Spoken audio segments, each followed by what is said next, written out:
my beloved child.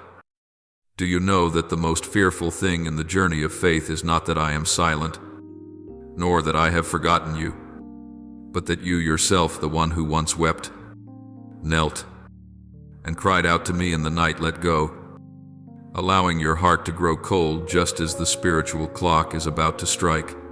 When I say, but the one who endures to the end will be saved, Matthew 2:4-1-3, that is not only a promise, but a warning bell I ring for those who are growing weary right at the threshold of glory. Have you ever realized that many have walked a long journey of faith only to drop the blessing right at the final doorway? It is not because they lacked faith, but because they were too exhausted to believe one more time. They think that I have forgotten, when in reality, I am simply finishing what I began. People quickly lose heart when silence stretches on, when promises have not yet become reality, when prayers have not yet received an answer. But my child, faith is not measured by how far you have gone, but by how faithfully you hold on until the very last moment. Many souls have stopped short simply because they forgot that my clock is never slow, it only runs on a different rhythm than yours. Can you hear it? The spiritual clock is counting the very breaths of time, and every second is whispering, the hour is near. Yet the world remains loud. People remain engrossed, living as though they had endless tomorrows. They delay. They wait for another day to believe, not knowing that every hesitation shortens an opportunity. The time I have appointed is not a vague metaphor, it is a sacred appointment I wrote down before you were born. The dreams you have, the indistinct stirrings in your heart, the tears that fall for no clear reason, these are not coincidences, but reminders from me that time is no longer much. Yet sadly, many dismiss them as fleeting emotions, only to realize one day that they have walked past a once-in-a-lifetime opportunity that will never return. My child, what grieves me most is not seeing you weak, but seeing you grow cold when I am near to completing a miracle for you. On the journey of faith, almost no one gives up at the beginning, but many collapse near the end, where the light has already begun to glimmer on the horizon. The enemy knows it cannot stop my hand, so it tries to pull you away from the place of waiting. It makes you tired, distracted, doubtful, filling your heart with noise until you no longer have enough stillness to hear my voice. And when you sink into that weariness, you loosen your hold on what I am about to give you. You think you are merely resting, but in truth, you are stepping out of the ranks of those who will witness the miracle.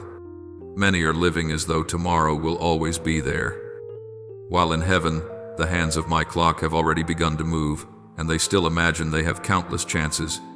They chase after work, plans, dreams, yet few pause to ask, where am I in God's plan? I have knocked at the door of their hearts many times through circumstances, through warnings, through dreams that seem meaningless, but they insist. It's not time yet. My time is not a figure of speech, but a real appointment fixed before you ever came into the world. And when the call goes out, if you do not respond in time, you will find yourself lost in the very life I once defined for you. Every invitation from me is not a temporary offer, it is a door that opens only once. To miss today is to turn away from an entire season of blessing long prepared for you. Remember this, I am never in a hurry, but I am never late. When my appointed time comes, I desire to find you ready, not entangled and distracted by the world. Do not wait for tomorrow to believe, for tomorrow may never come. My beloved child, have you ever paused long enough to listen to your own breathing, the rhythm that is counting down the very seconds I have given you? I see you busy and hurried, chasing after what you believe is important, unaware that behind all those things, my time is quietly slipping by. You are absorbed in building your life, caring for every little detail, Yet you forget there is something greater than all these, that is your life in me. When I declare, today, if you hear his voice, do not harden your hearts as in the rebellion. Hebrews 3:1-5. It is my reminder that not tomorrow, but today is the time for obedience. Yet many still delay, allowing the noise of everyday life to drown out my gentle call, until they finally realize that tomorrow no longer belongs to them. My child, I understand your heart always wanting to rest a little, postpone a little, waiting for a more convenient time before giving me your whole heart. But you do not realize that every "I'll do it tomorrow" is one more step you take away from me. The devil does not need to push you into great sins. It only needs to whisper to you, there's still time. It does not have to steal your faith.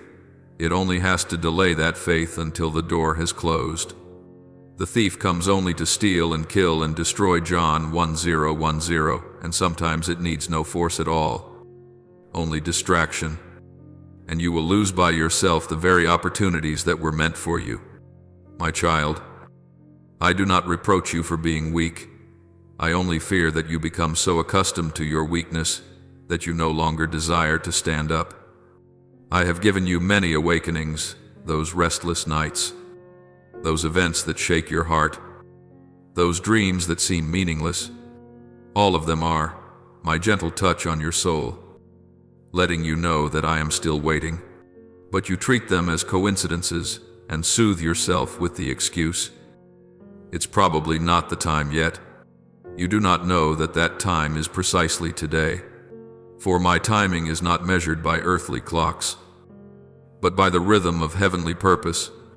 For I know the plans I have for you, plans for peace and not for harm, to give you a future and a hope. Jeremiah 2:9-11. I have never stopped planning good things for you, but I need you to show up at the hour I have appointed. Every time you postpone, you are the one arriving late to what I have already prepared. My child, I know there are moments when your heart is weary because the road feels too long and your prayers seem unanswered. But trust me, you have never been forgotten. I am teaching you to walk by faith, not by feelings. Feelings may change, but faith is what keeps you standing when everything seems to collapse. Can you see that?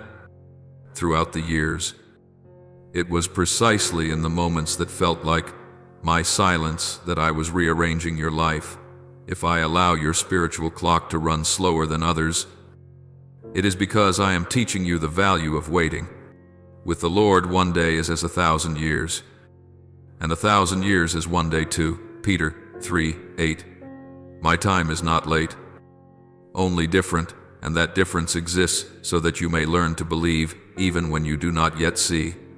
My beloved, the world always makes you think you have endless chances that this failure can be fixed, that mistake can be undone. But some opportunities come only once in a lifetime. And when I knock, I long for you to open at once, not say, let me prepare a little more. Behold, I stand at the door and knock. If anyone hears my voice and opens the door, I will come into him. Revelation 3:20.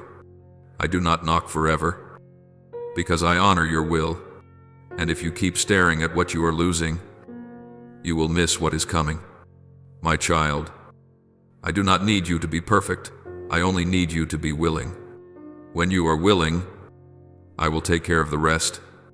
There are those to whom I once entrusted a calling, whose hearts once burned for me, but whose fire gradually died down because they thought, I'll live for him again when the time is right. Yet the fire of the Holy Spirit does not wait for another time. When I breathe life into your soul, I desire that you keep that flame burning.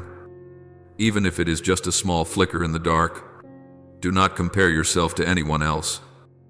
For my timing for each person is different. I only want you not to let the fire die out because of complacency. Do not quench the Spirit. 1 Thessalonians 5:19. When you guard that small flame, you will see me turn it into a torch that lights up an entire harvest. My child, Some people think they are truly living, when in fact they are asleep in the busyness of life. They are not committing obvious sins, but they no longer hunger for me. They go to church, but their souls have been far from me for a long time. I look at them and my heart is saddened, for the light in them is fading like a lamp that is running out of oil.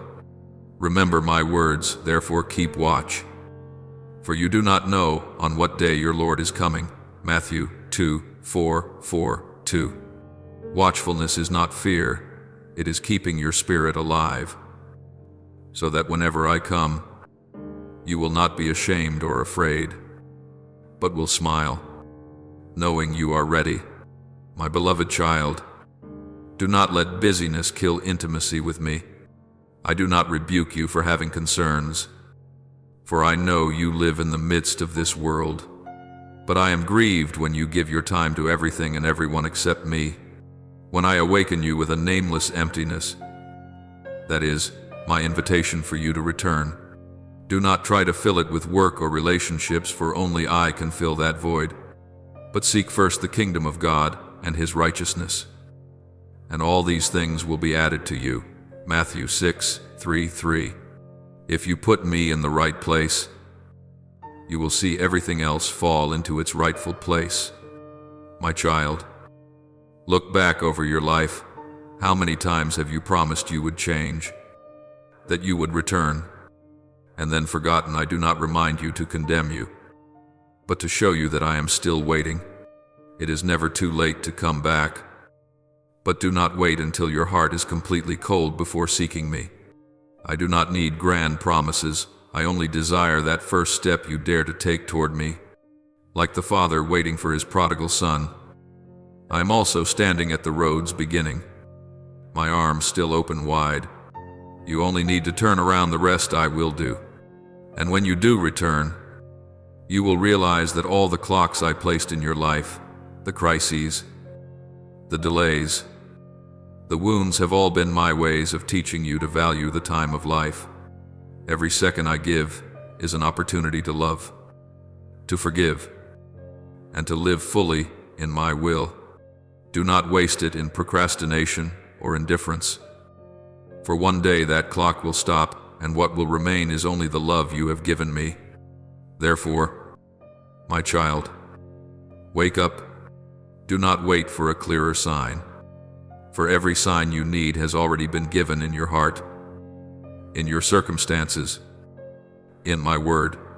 Take a step, even a small one, for every step you take toward me is a step you leave the darkness behind, like the sower who knows the harvest is near. Stand up, for your season is also approaching, and as you begin to walk, you will see that the spiritual journey is not just about going far, but about keeping your heart awake in the storm of distraction. For sometimes, the real danger does not lie in the fact that you have not yet started, but in that you are walking in the right direction while letting your heart fall out of rhythm. My child, there is something I want you to engrave in your heart. The most dangerous part of the spiritual journey is not when you are weak, but when you think you are almost there, when you stand in the final stretch where just a little more perseverance would bring you into the promise. That is, when the enemy launches its fiercest attack. It does not strike you with obvious sin, but with weariness, discouragement, comparison, and the noise of the world. I have seen so many souls stop right at the door of the miracle because they no longer had the strength to wait one more hour. But my child, those who hope in the Lord will renew their strength. They will soar on wings like eagles. They will run and not grow weary. They will walk and not faint. Isaiah 40:3-1. I do not want you merely to begin in fire, but to finish in light. I understand you have endured many trials, and at times you feel that I take too long to answer. You pray, you believe, then you wait, and the longer the wait, the colder your heart seems to grow. That is when you begin to look at others and ask, why does God answer them quickly but not me? In that moment, the seed of comparison is sown, and slowly sprouts into bitterness. My child, faith is not a race to see who receives first, but a personal journey of each soul.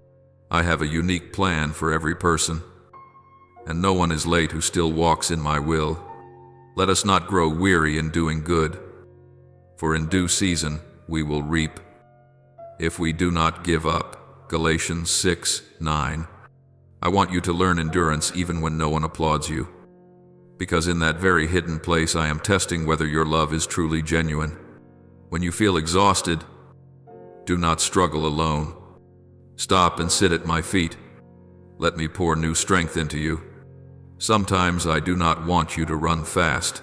I only want you to be still in my presence. Be still and know that I am God. Psalm 4:6-10.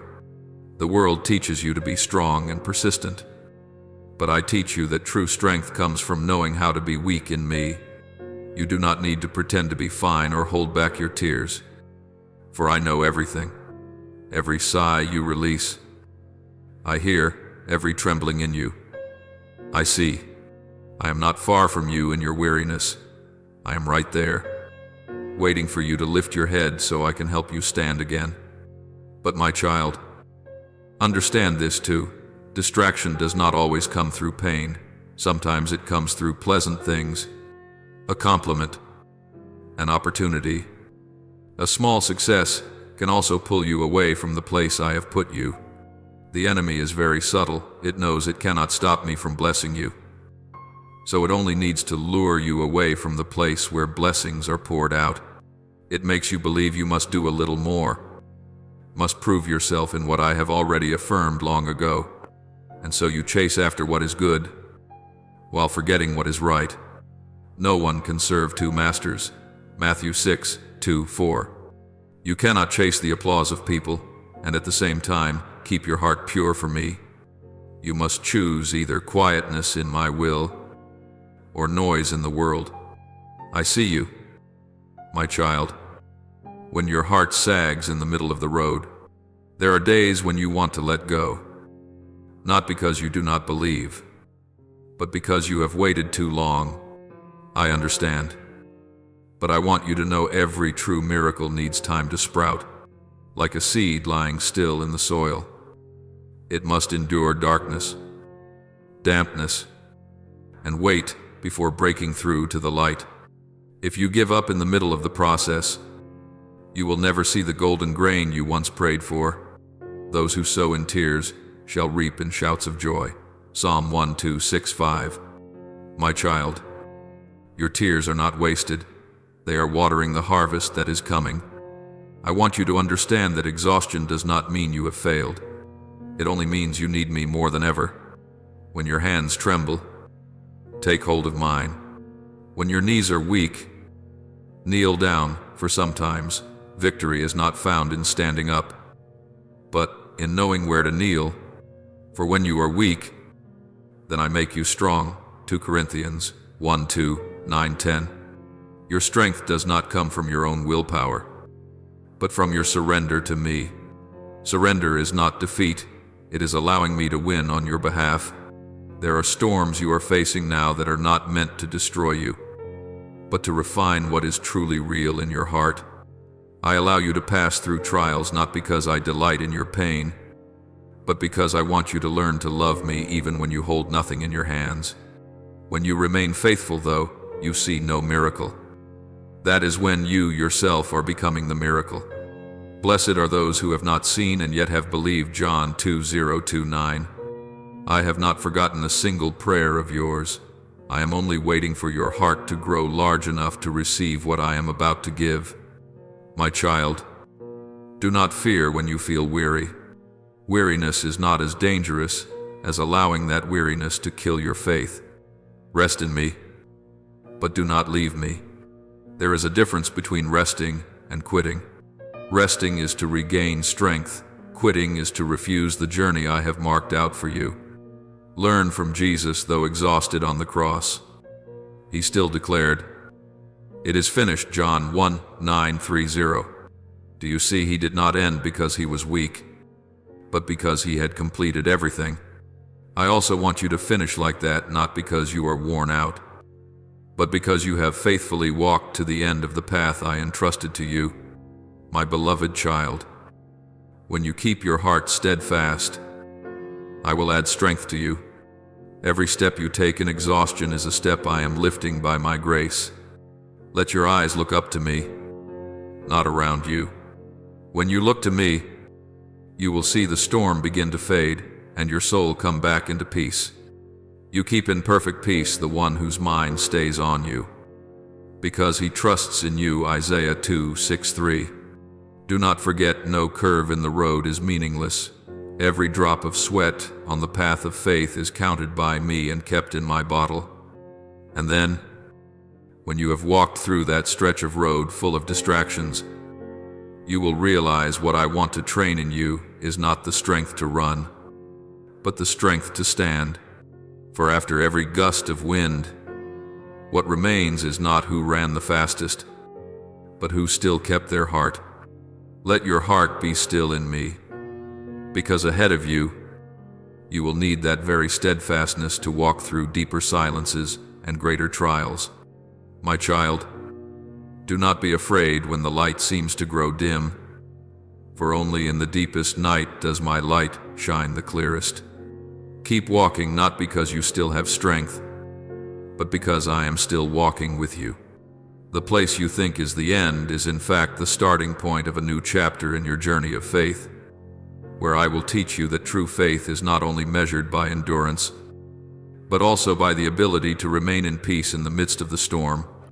Do you know, sometimes what weighs your soul down is not the storm, but the silence.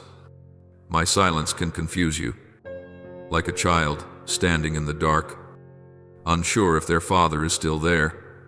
You have prayed, cried out, waited, yet the answer has not come, and you assume I have turned my face away.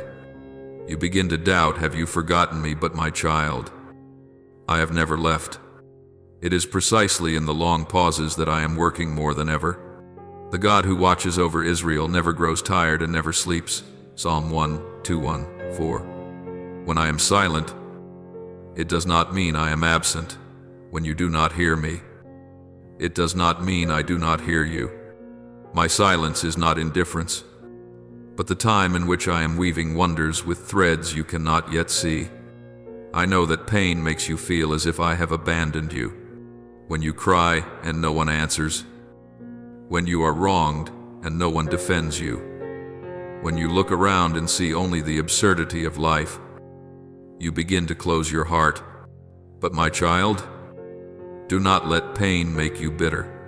Do not let your tears turn into salt that dries out your soul.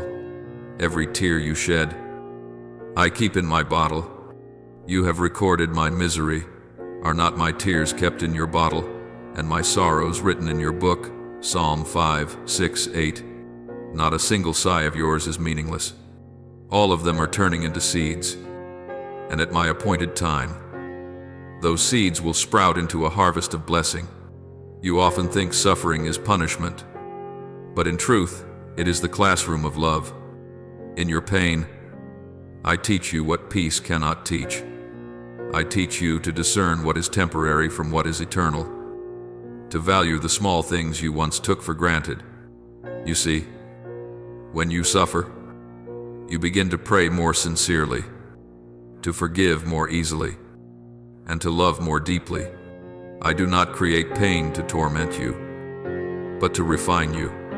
Just as gold must pass through fire to shine, your soul must pass through trials to be made pure. Suffering produces perseverance. Perseverance produces proven character, and character produces hope. Romans 5:3-4. So do not fear pain, only fear a heart that grows hard within that pain. I know there are moments when you sigh and say, Lord, I can't take it anymore. But my child, that is the very point at which you are closest to the place where I am about to work my greatest miracle. The enemy knows this well, so it keeps whispering in your ear, if God loves you, why does he let you hurt so much? It wants you to forget that true love is not the refusal of all wounding, but the presence within every wound, transforming it into grace. As Joseph was sold as a slave, yet raised to be a ruler. As Job lost everything, yet received back double. So you will see that what I allow you to lose is never lost in vain. You do not understand now what I am doing, but later you will understand. John 1:3-7. Sometimes you want me to speak immediately, act immediately, prove myself immediately. But if I answered you at every moment you wept, you would only know me as a giver of gifts, not as a father. I want you to learn to trust me even when you hear nothing. For true faith is not born in miracles, but in silence. When you still stand firm though you cannot see the way, that is when your faith shines brightest. It is I who go before you. I will be with you. I will not leave you or forsake you. Deuteronomy 3:1-8. I have promised, and my promise never fails. My beloved child, do not be afraid when the tears keep falling. They do not make you weaker. They soften your soul so that I can touch it. The world teaches you to be strong, but I teach you that the weakness that turns toward me is the truest strength. When you weep in my arms, I turn those tears into oil that anoints your soul, so that when you rise, you are no longer the person you were. Tears are never useless. They either water life or drown the soul. I want you to choose the first. Blessed are those who mourn, for they will be comforted. Matthew 5:4. I see those times when you try to appear strong, forcing a smile while your heart is shattered. Do you think I do not know? I know everything, and I have compassion on you. You do not have to hide your tears from me, for I do not despise your weakness. In that very weakness I reveal my power. When you let go, I can finally take hold. When you stop straining, I can lift you up. I do not demand that you wear a forced smile in the midst of pain. I only desire that you keep holding my hand, even if your hand is trembling. My child, stop seeing pain as a full stop and begin to see it as a comma in the story I am writing. When you believe that everything is over, I am opening a new chapter. Every season of pain carries a hidden seed, the seed of restoration, of blessing, of faith renewed. One day, when you look back, you will smile and say, so it was then that God was not silent at all. He was writing the deepest part of my story. And when you understand the true meaning of silence, you will no longer be afraid of it. You will begin to see pain as a companion and tears as seeds. For you know that each time you lose something, I am preparing a new fullness for you. The sufferings of this present time are not worth comparing with the glory that will be revealed in us. Romans 8:1-8. When you keep your heart tender, even while you weep, you are sowing for yourself a coming season of joy. Then you will understand silence is not me withdrawing, but me stepping back so that you may grow. Pain is not a sign of distance, but a torch lighting the way for your soul to know what is real and what is false. When you learn to see this way, you will pass through days of testing more lightly, because you know that every time I am silent is precisely when I am drawing nearest. For, my beloved child, the journey of faith does not end at mere endurance. It leads to the understanding that every wound hides a sacred purpose, and it is through those very cracks that my light enters. Guard your heart in peace, for beyond pain lies glory. And after silence will come my gentle voice, the sound that only souls who have once wept in my hands can truly hear. My child, I have seen every tear you shed when you were misunderstood, every choking sob when you were excluded, every time you kept silent under the contempt of others. I know that this pain runs deeper than words, for it touches the very value you believed was yours. You begin to ask, if God loves me, why does He allow me to be so despised? But, my dear one, It is in the very place where you are rejected that I am laying the foundation for your vindication. Whoever humbles himself will be exalted. Luke 1:4-1:1. You are not brought low to be shamed, but so that I may lift you up in a way no one expects. Injustice is not the sign that I have withdrawn my hand, but the soil I plow deeply to plant seeds of glory that only I can see. I know that when you are treated unfairly, your first instinct is to defend yourself, to prove that you are innocent. But my child, every time you insist on justifying yourself, you place yourself on the same level as those who hurt you. You lower your own voice to argue with the noise of this world. Do not repay evil with evil. Leave room for the wrath of God. Romans 1:2-1:9. I do not ask you to be silent because you are weak, but because I want the voice of your vindication to come from my mouth, not from your wounded heart. When you keep silence, I speak for you. When you stop reacting, I act. And my word of defense will always thunder louder than any accusation. My beloved, do not think that I do not see. Every time you are ignored despite having done your best, I am there. Whenever others mock, judge, or belittle your heart, I take note. I do not forget. I simply have not spoken yet. For if I vindicated you while you were still angry, you would use that victory to gloat, not to glorify me. But when you are quiet enough, when you can bear both silence and injustice while keeping your heart pure, that is when I can release justice to you by the hand of heaven. Be still before the Lord and wait patiently for him. Psalm 3:7-7. Your waiting is not in vain, for my justice is never late. It comes at the exact time appointed in the Spirit. Do you know, those moments of humiliation, rejection, and being looked down upon by others are exactly where I am carving out your true image. You once thought your worth lay in the eyes of other people, but I let them turn their backs so you would learn to see yourself in my light. When every door you seek is closed, I want you to realize that there is one door that remains open, the door of my heart. If God is for us, who can be against us? Romans 8:3-1. You do not need the world's approval. You only need me to know who you are. When you stand in the place I have appointed for you, no accusation is strong enough to pull you away from it. My child, do not let your wounds turn you into someone cold. Many, after being hurt, build stone walls around their hearts, thinking that is strength. But my child, those walls do not only keep people out, they also shut out my light. I want you gentle, not bitter. I want your heart to remain like good soil, that though it is trampled, it can still bring forth life. Blessed are the meek, for they will inherit the earth. Matthew 5:5.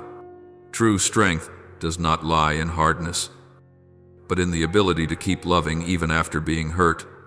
Let me heal you instead of binding yourself in hatred. For if you keep looking through the lens of bitterness, you will never see the glory I am preparing. I do not allow anyone to hurt you merely to test you. Every contempt you receive carries a purpose. When you are pushed out, I am removing you from places that do not belong to you. When you are slandered, I am teaching you to stand firm without needing applause. When you are misunderstood, I am training you to understand others more deeply. Do not think this is failure, it is training. For, my child, those whom I intend to use for great things, I always lead through seasons of deep humiliation. Unless a grain of wheat falls into the earth and dies, it remains alone, but if it dies, it bears much fruit. John 1:2-4. You must die to the need for human recognition in order to be born into the recognition of heaven. My dear one, I have seen you try to prove you are right, only to find that the more you speak, the more you are misunderstood. You grow tired and want to give up. But I want you to know that your silence is not weakness. It is strength reserved for the right time. Some things are meant to be proven only by fruit.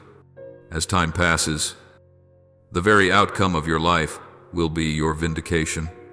The righteous will flourish like a palm tree and grow like a cedar of Lebanon. Psalm 9:2-1-2. Let me prove you by blessing, not by arguments. I do not want you to lock yourself into the label of the wounded one. If you let the past define you, you will never see the future I am opening.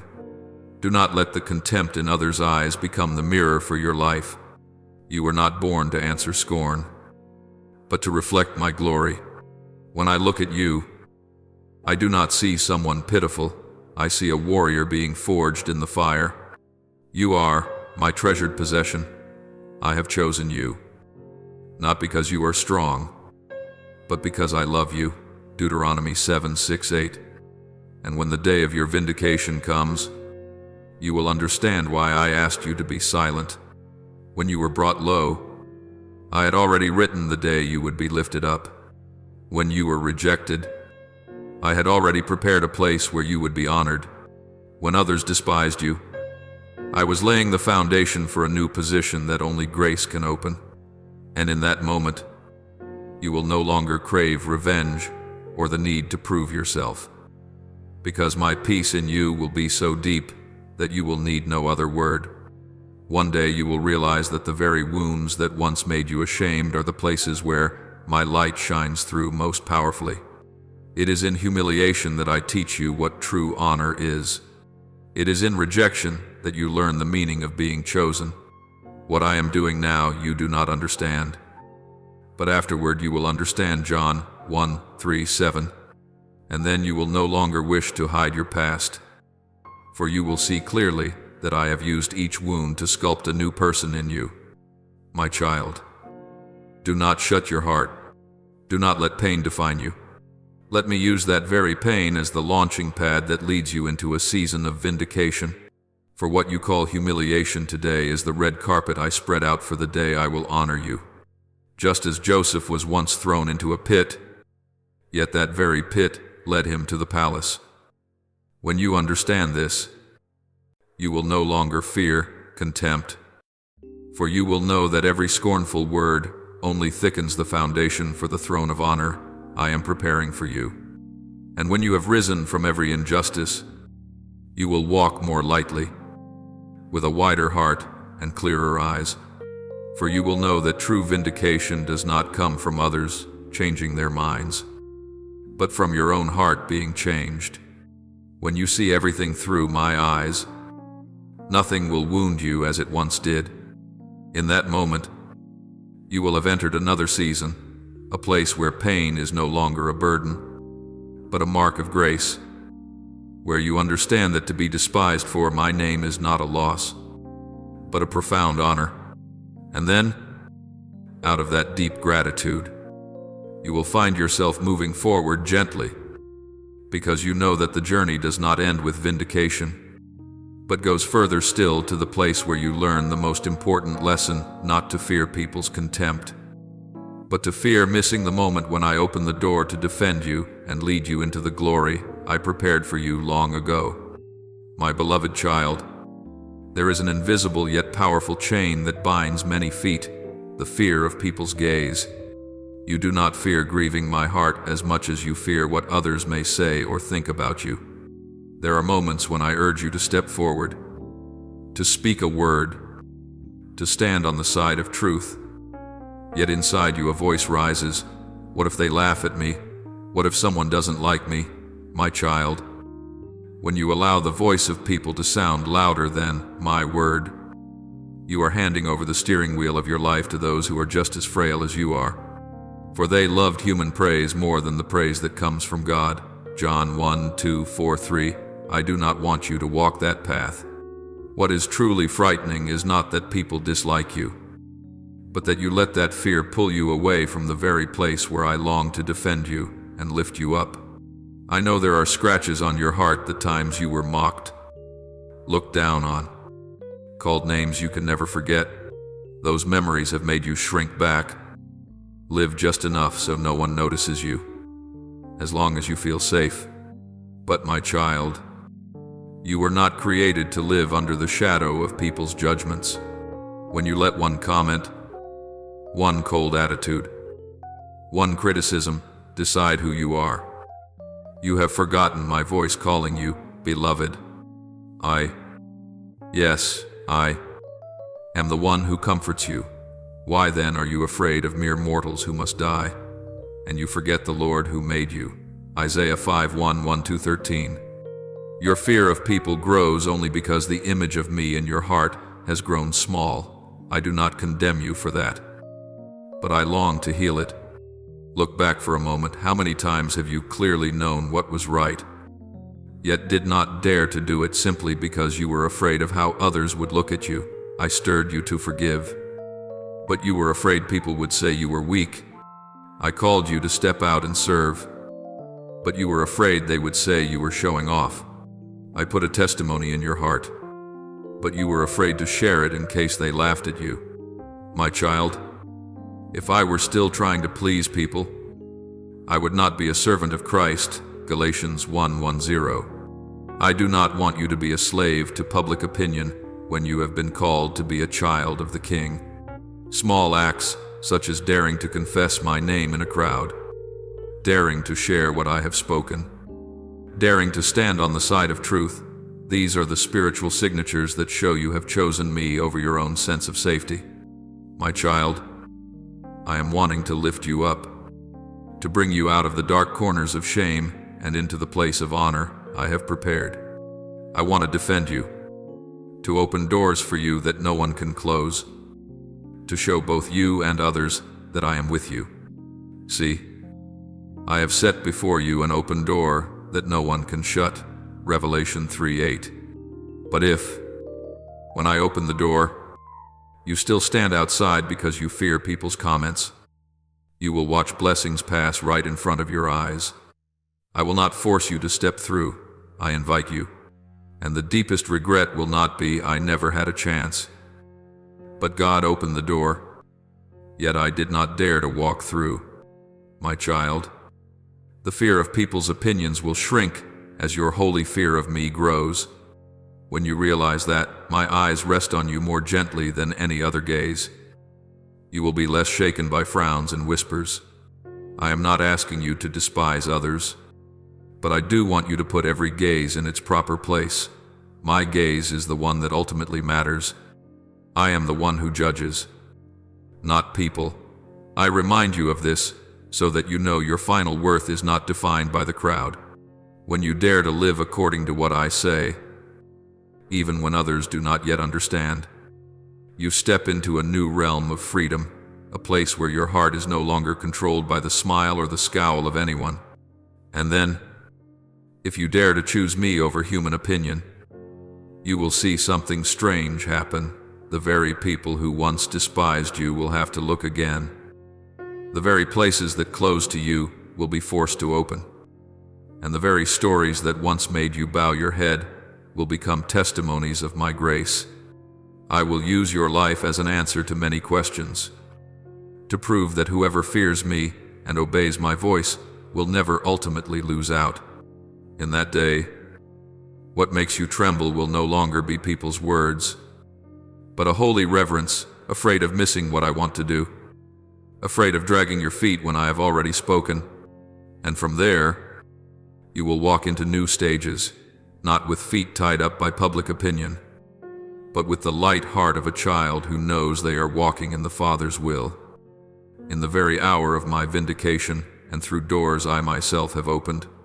My beloved child, now I want you to tuck my words deep inside your heart.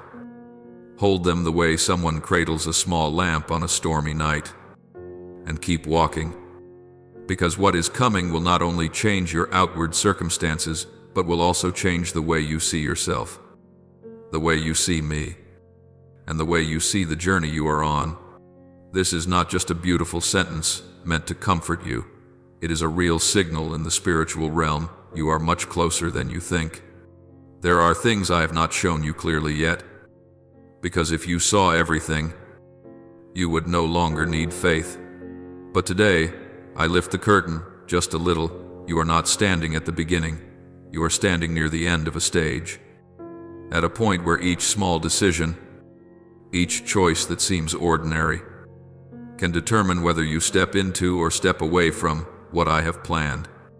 That is why you must not despise this moment, must not take lightly what I am whispering in your heart right now. I have seen so many generations pass before my eyes, so many faces, so many stories, so many hearts that once burned bright and then slowly faded. I have seen those who were just a short distance away from breakthrough, yet, out of weariness, turned their backs on the path I had marked out. I have seen those who gave their youth to obey me, who endured shame, wounds, and loneliness. Yet when they were close to being restored, they gave up. They stood before a field golden and ready for harvest, but turned away, thinking that this harvest was not for them. Some stood right at the bridge I built, but walked back, thinking the other shore was too far. My child, the greatest pain is not never tasting blessing, but coming very close and never touching it, stretching out your hand and then pulling it back. I do not want your life to become an almost story like that. I do not want heaven to mention your name with the sentence, "That one came very close." But their heart would not take the last few steps. My child, you must know that the last stretch of the road is always where the wind is strongest.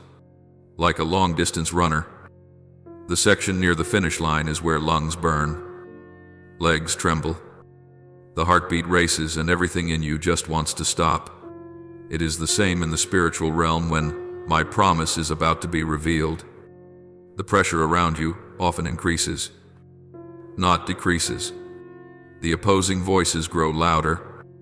Unexpected troubles come in waves. Nameless anxieties flood your mind. This is not a sign that I am withdrawing, but a sign that the enemy knows it is about to lose. So it thrashes harder one last time. It cannot close the door I open, but it can drag you away from the threshold through distraction, doubt, irritation, comparison, and self-pity. It will use everything that has ever wounded you to drag old memories back up, to make you forget what I have spoken and remember only what the world has done to hurt you. I do not say this to frighten you, but to awaken you, if these days your mind is noisier, your heart more unsettled. It is not because you are on the wrong path, but because you are coming very near to a spiritual tipping point. I have watched many people who, after years of trusting, suddenly let doubt take the central place in their hearts. At first they only allowed a few passing thoughts. Maybe God never intended this for me. Maybe I misheard God. Maybe I've been waiting in the wrong place. Little by little, those questions stopped being fleeting thoughts and became the foundation for every decision. They began to act based on fear rather than on my word.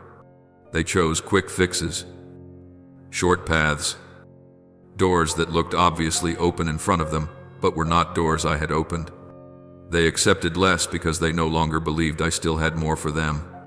My child, my heart aches when I see them walk onto these shortcuts, because shortcuts always lead to dead ends, whereas the path I choose can seem winding and slow, but it certainly reaches the destination.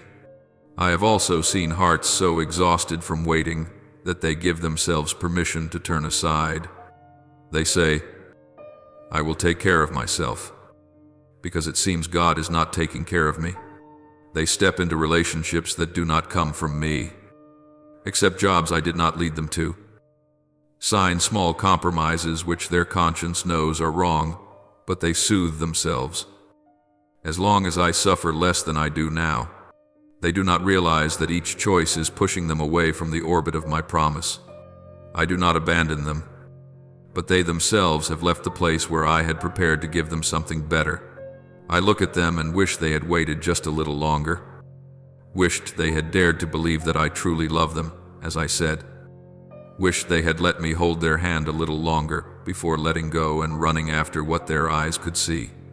My dear child, I tell you this, not so you can feel superior, but so you understand that no one is immune to the temptation to quit near the end. Not even you. Yet, unlike them, you are being warned by me ahead of time. I am drawing you back with my word at the very moment when many others can no longer hear it. What does that mean? It means I have not abandoned you.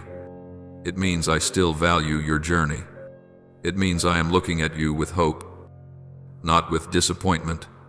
If I were indifferent, I would simply let you drift with your own weary thoughts. But today, I have chosen to call you by name, to remind you that you are not an outsider to my plan.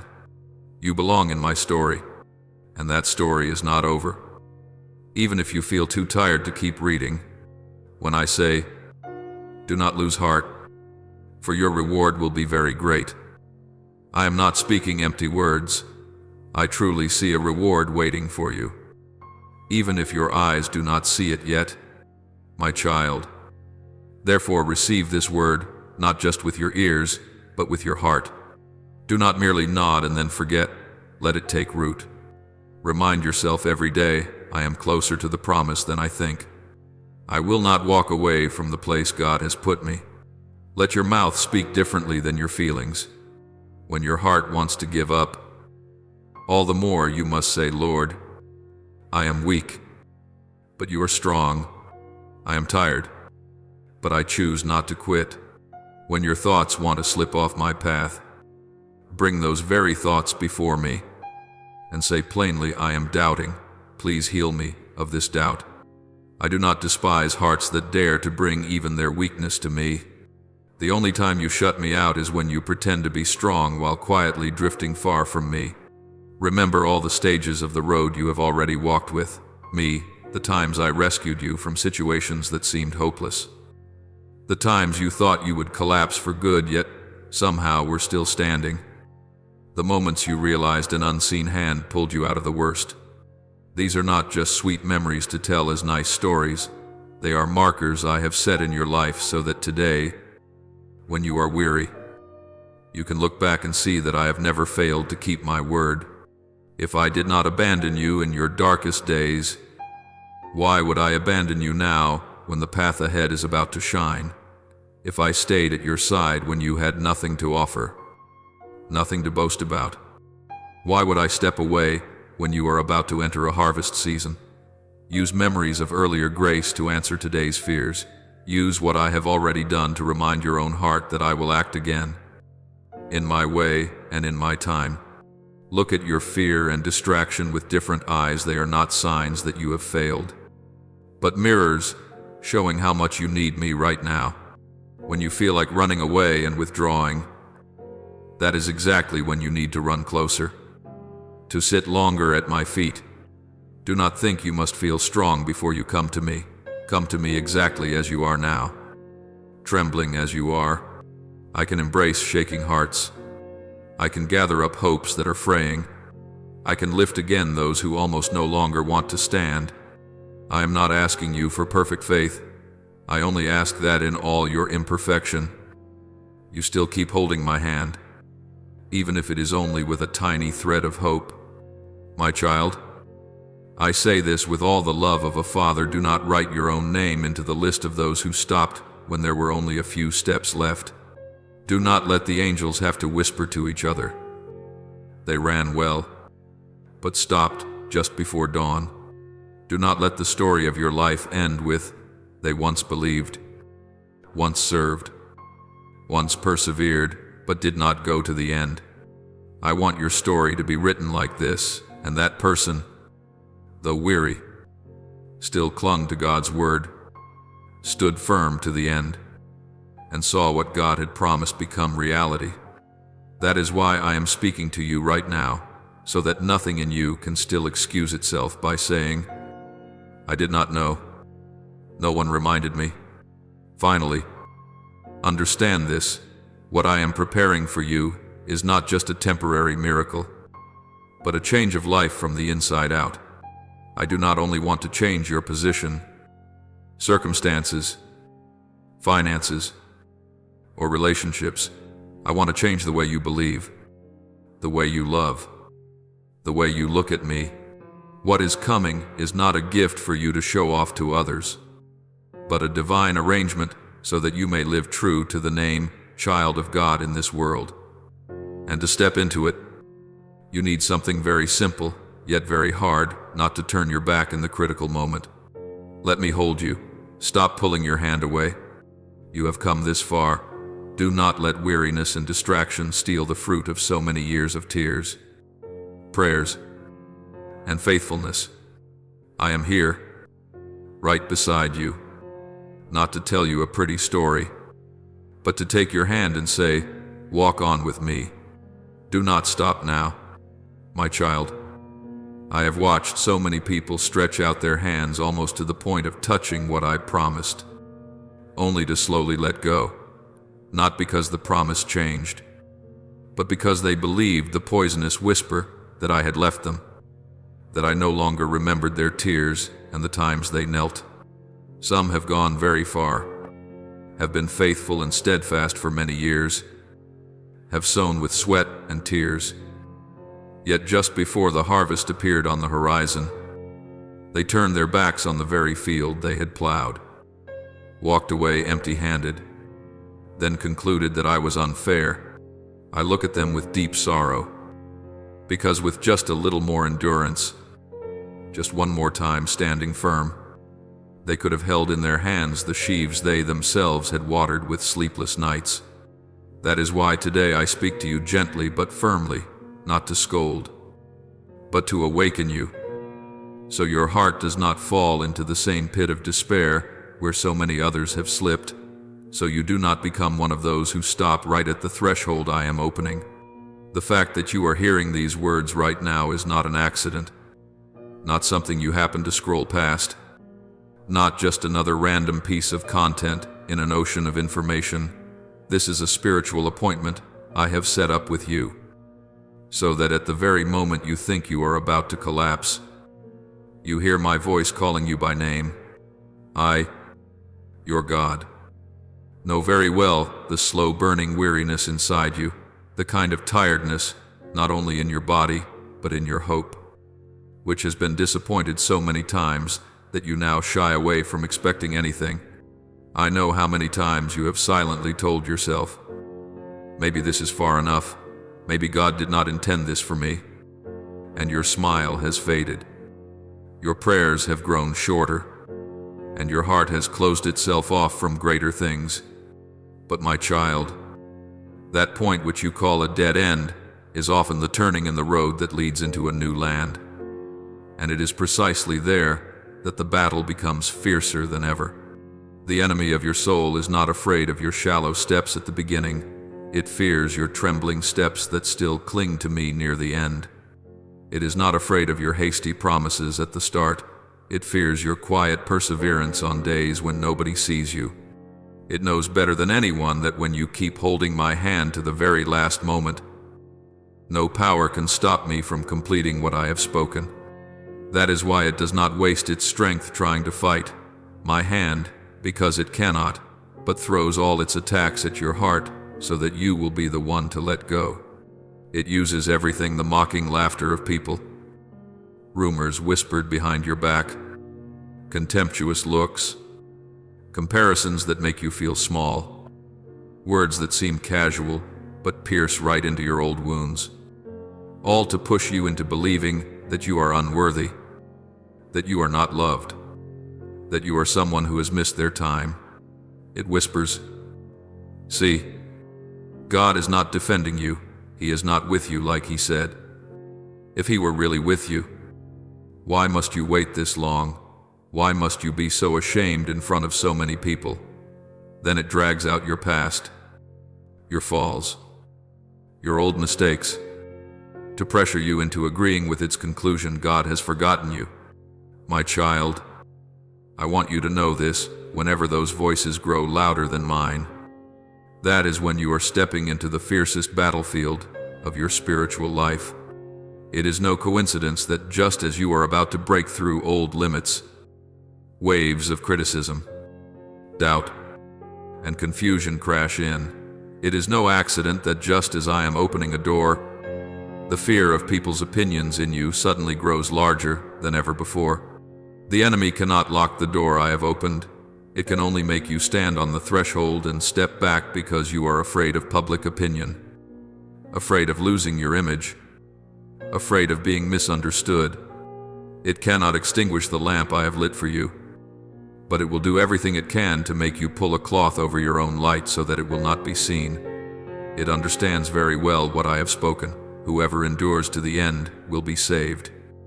So its entire strategy is focused on those 3 words, to the end. How to get you to give up just a little before that, and then a little more, until you walk completely off the battlefield while still telling yourself that you are only taking a short break. That is why today I am not speaking to you in a tone of rebuke, but as a father sitting down beside a child who is sighing, gently placing my hand on your shoulder and whispering, "My child, do not believe that noise out there. Look into my eyes. I am still here. I have not forgotten. I want you to see that the feeling of being abandoned is not proof of my absence. It is only a mist the enemy blows into your face to block your view. The spiritual reality is the opposite precisely. When you think I am farthest away is when I am watching you the most closely.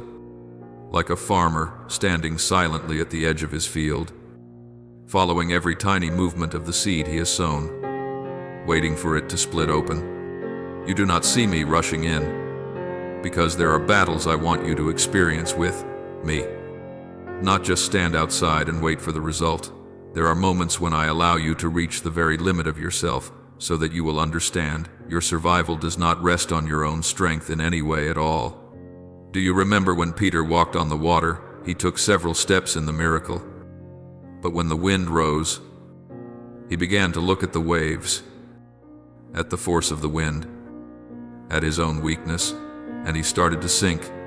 I was there from the very moment he lifted his foot out of the boat until the instant he was about to go under. I was only waiting for him to cry out, "Lord, save me."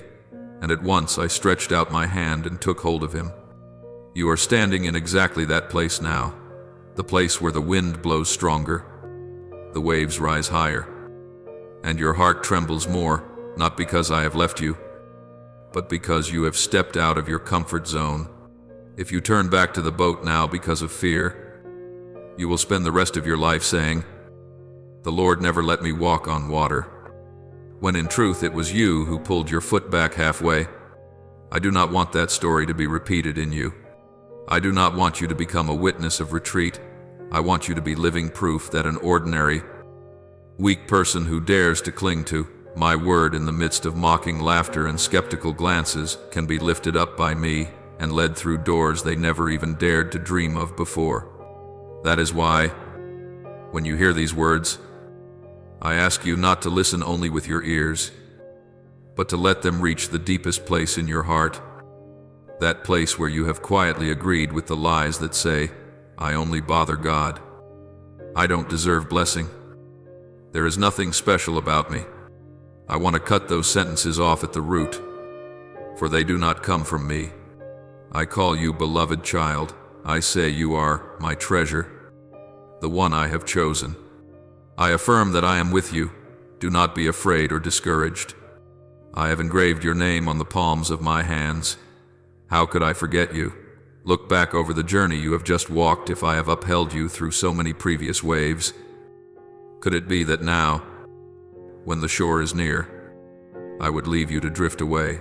The only thing that can truly cause you to lose your way is not my hand letting go, but your choosing to believe the noise over my word, to fear displeasing people more than missing the hour when I stand up to defend you. Therefore today, I invite you, not with a shout, but with a whisper, to rise up once more, to loosen the cords of human opinions that are wrapped around your heart, to turn your face away from the crowd and lift your eyes to me. There, in my gaze, you will understand that you are loved far more than you ever thought, that you are expected far more than you imagined, and that a new season is truly drawing nearer than you can picture. Do not let go right now. My child, because the place you think is the end of the story is actually the first page of the new chapter I am about to write for your life. A chapter in which, when you look back one day, you will realize, if on that day you had bowed your head in fear of people, you would have lost the moment when I stepped forward to stand up for you in front of them. My child, what I want you to see right now is no longer what people are saying, but what is happening at the deeper level of your soul and in the spiritual realm your eyes cannot yet see. Your enemy is very cunning. It does not always use big sins or obvious temptations to strike you down, but it drips into your mind little streams of scattered thoughts, vague anxieties, and endless what-if questions. It lays out before you countless tasks that seem urgent but are actually trivial, so that your heart is always tangled like a ball of string, leaving no room for peace and for my gentle whisper. It lets you sink into conversations that bring nothing but irritation, pointless arguments just to prove you are right, insults that keep you busy explaining yourself, scratches to your pride that cost you hours thinking about how people see me.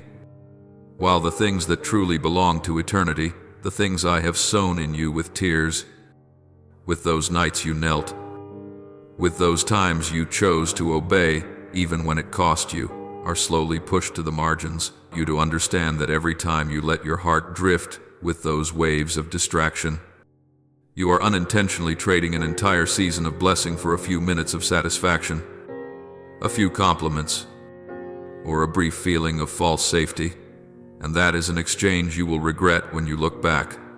My beloved, in the history of your journey with me, there have always been decisive moments, hours I have marked as special, periods of time I have set apart to reveal what I have long prepared for your life.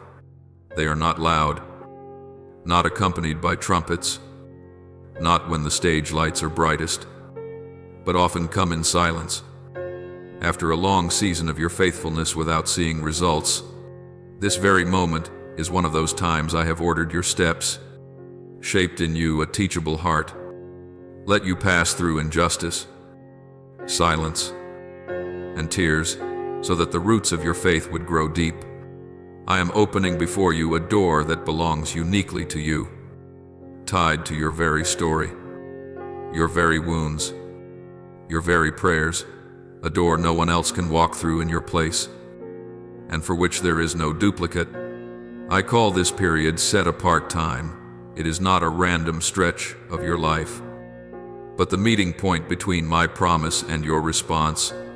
If right in this hour, because of fear of public opinion, because you are tired, weary, or busy chasing the noise, you lock your heart tight and retreat into a safe shell, then it is as if you gather up all the years you have lifted your face to me in tears, all the times you believed in the dark, all the things you sacrificed that were most precious to you for my sake, and throw them into a corner as if they had never been.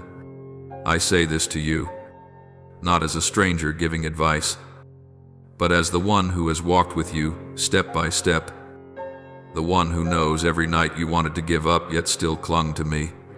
Therefore, I have the right and the authority to warn you, do not squander the golden hour of your soul on passing voices. This is not the time for you to keep turning left and right to read people's faces, to see who supports you today, who is silent, who criticizes, who praises. Nor is it the time for you to sit and analyze yourself to exhaustion, why this happened, why that has not changed, why this person treats you that way. The more you try to track down every reason, the more you will be pulled into a circle of speculation and sorrow with no way out.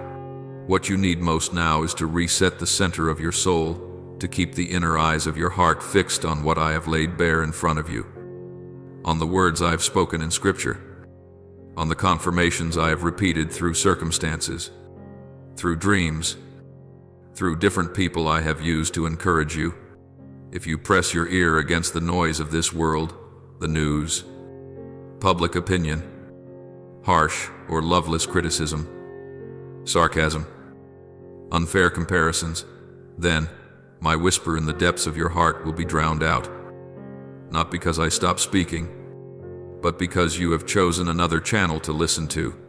If you allow discouragement, pessimism, and self-pity to cover you like a heavy garment, you will very easily arrive at a dangerous decision to let go of the promise right when it is about to take form, like a farmer who has sown all season, watered with sweat and tears, but because he is tired and assumes nothing more will happen, he abandons his field right before the harvest and lets someone else walk in and reap for free.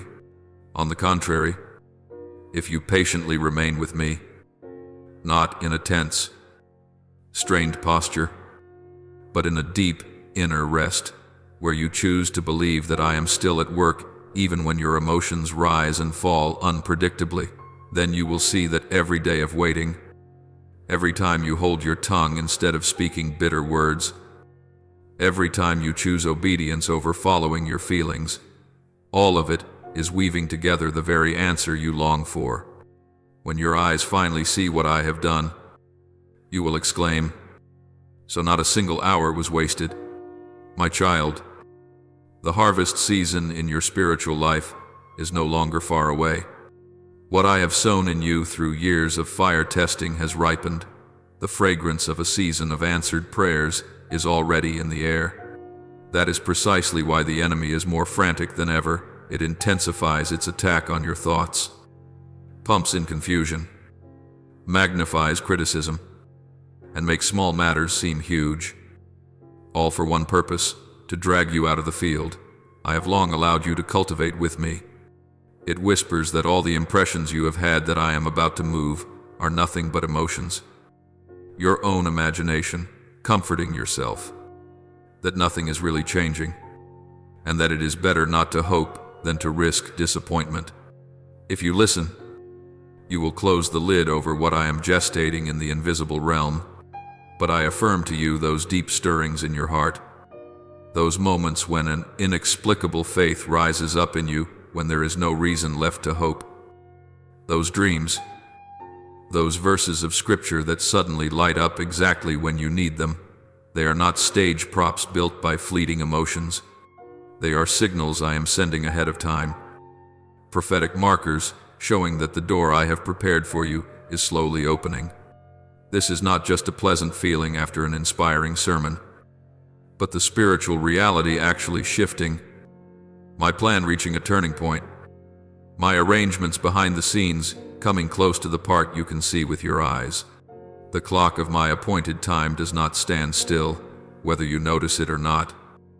The flow of my time keeps moving forward. Every moment, whether you are believing or doubting, is carrying you closer to the point where I will act on your behalf, not because you are worthy, but because I am faithful to my own word. And for that very reason, I plead with you as a father begging his child not to fall asleep. Do not let your mind remain occupied by low noises. Do not let your heart be manipulated by the fear of people, but stay awake. Reset your priorities, and let the full attention of your inner being turn back to me. Because the moment when I defend you and lift you through the door I have opened will not wait until you are done being busy with every meaningless whisper of this world. My beloved child, after everything I have said to you about the gaze of people and the voices that can pull your heart away from me, now I want you to pause and truly listen. This very moment is not an accident, but a time I have intentionally arranged. This is not just a small piece of the story, it is a spiritual crossroads where you must choose, either to go on living as before, half believing and half afraid, half listening to me and half fearing people, or to decide to lean wholly toward me despite what your eyes see. I am placing before you a moment more precious than gold, not because your outward circumstances are beautiful, but because in this very instant I am gently knocking on the door of your heart once again. Do not assume you will have countless such knocks in your life.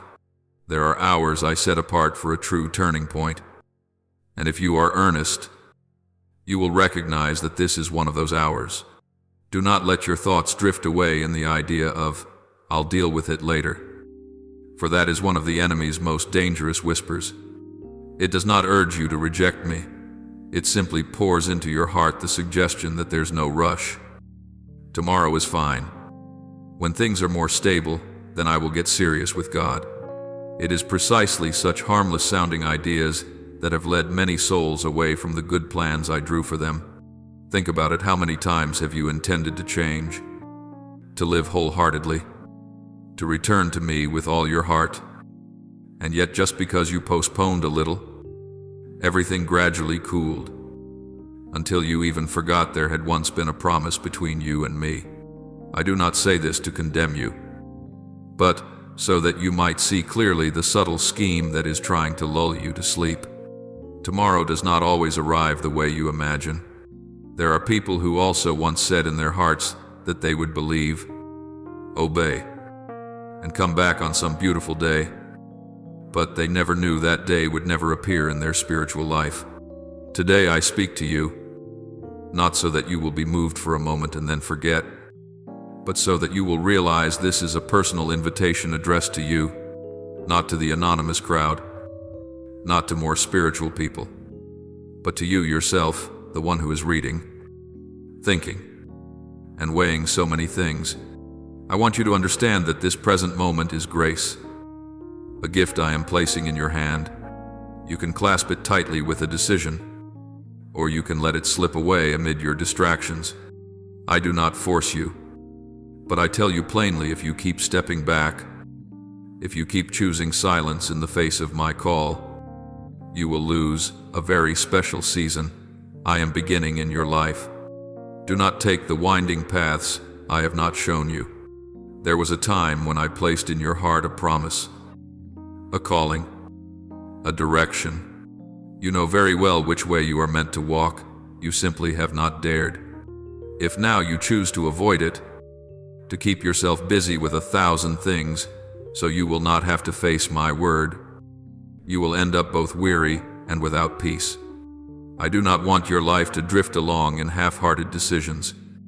I am calling you to stop. Lift your eyes to me, and remember what I said to you in the beginning. My promise is not a bargaining chip for you to trade with. Me, if everything goes smoothly, I will obey. If not, I'll wait for another time. My promise is the foundation on which you dare to step forward, even though there is still much ahead you do not yet understand. When I tell you to cling to my word, it is because I know there will be winds, there will be waves, there will be whispers that shake you. You cannot expect a path that is perfectly smooth, but you can expect a Lord who never changes. If you keep your heart turned toward me, if you keep your spiritual eyes fixed on the one who has promised, then no storm will be strong enough to sweep you away. You will still see the waves, still hear the scorn of others, still endure delays that pierce your heart. But in the midst of all that, you will recognize that my hand has never left yours. I have said that I am faithful, which means I am true to my own word. I do not go back on it. I do not turn my back on what I have begun. What I ask of you is not perfection, but steadfastness, that even when you are tired, you still resolve not to let go of my hand. Do not be overly troubled when others do not believe what I am doing in your life. They may laugh, they may not understand, they may make light of the spiritual turning point you are going through. But my child, they are not the ones who will walk with you to the end of the road. I am the one who will go with you to the deepest place of your soul. When I call you to stand firm and not be shaken, that is not a vague phrase meant only to comfort you. It is a way of life. As you stay in the place I have assigned you, even when the wind changes direction, you will gradually see what I have begun in you take shape, rise up, and bear fruit. There are things that are still hidden now, unseen by anyone. But right in that hidden place, I am building a new future for you. I also know the anxiety in you when you see everything slowing down. You ask yourself, If this is my appointed time, why doesn't everything open up at once? If this really is a door the Lord has opened, why do I still feel so unsure? You forget that in every promise there is always a period of preparation. A seed cannot blossom the moment it is sown. A child cannot run the moment it is born. Everything I build according to my timing needs a silent interval to sink deep roots, so that when it rises, it will not be easily uprooted. What you call delay, from my perspective, is often mercy, because I fear that if I were to lift you up too quickly, you would not be able to bear the weight of the very blessing itself. I want you to grow up through the process, not flare up for a brief moment only to burn out. Therefore, instead of sitting and counting the days until the miracle comes, I invite you to change the question. While I am waiting, who is the Lord wanting me to become? When you ask in this way, you will see that each day suddenly takes on meaning. The small things you do, the hours you remain faithful, the times you choose silence instead of retaliation, the moments you choose to be present with me instead of running away into entertainment, all of these are shaping you into someone who can carry what I am about to entrust to you. That is how you keep your heart from being scattered, from being pulled away from the center, which is me. Now I am not only telling you to listen and keep these things for yourself, I am calling you to become a carrier of the message. When I touch you through these words, it is not only so that you may be comforted, but also so that you may become a channel for others. When you bravely share what I am speaking, even if it is only a sentence, a paragraph, a single thought, you are signing a spiritual covenant through your actions. You are saying to me, I do not only believe in secret, I dare to stand on what you have said. That is faith made visible, belief embodied in real life.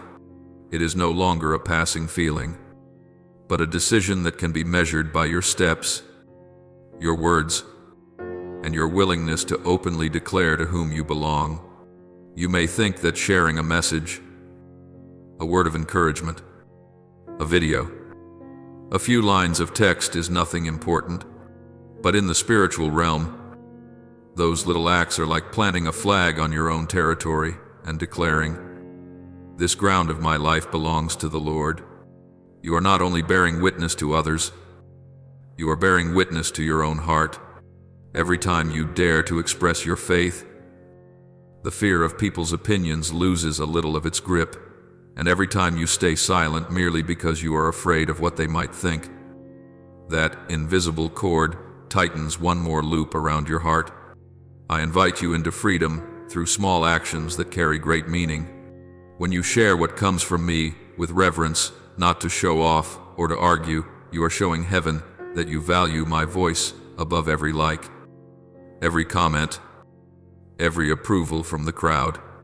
Instead of letting your mouth simply echo the noise of the world, you turn it into a conduit for the living word from me. That is a form of worship. It is also a quiet yet powerful declaration that you do not want to miss the moment whose bell I have already rung. You are inscribing in the air, I am no longer asleep. I want to stay awake and keep watch with you. I know that to live this way, you will have to wrestle within yourself. There will be moments when you feel awkward, embarrassed, misunderstood. I see all of those hesitations and I do not condemn you. On the contrary, I take your hand and say, just take one small step at a time. I am walking with you. I do not demand that you instantly become someone who fears no one. I only want you today to be a little less afraid than yesterday, a little less dependent on the gaze of others, and to cling to me more tightly. Every small step is precious to me, because I know what you have to overcome inside in order to dare to step forward like that. My beloved child, remember that when I say, now is the time, I do not say it to make you panic, but to pull you out of carelessness. I am not telling you to rush into meaningless activity, but inviting you to be awake in mind and heart. To be awake means not living by mere habit, not doing everything just because everyone else does, but daring to pause and ask me, Lord, what should I do with my life today? What do I need to obey today? When you live like that, each ordinary day becomes part of a prophetic moment. You are no longer being swept along, but walking with the awareness that there is one who is guiding every step. So I whisper to you once more, do not let this moment pass like all the others. Let it become a landmark, the place where you decide that, from now on, you will fear me more than public opinion. Cling to my word more than to your feelings. And dare to say yes as soon as you hear my voice, instead of waiting for a perfect day that will never come. From that decision, I will lead you into doors that you cannot yet imagine.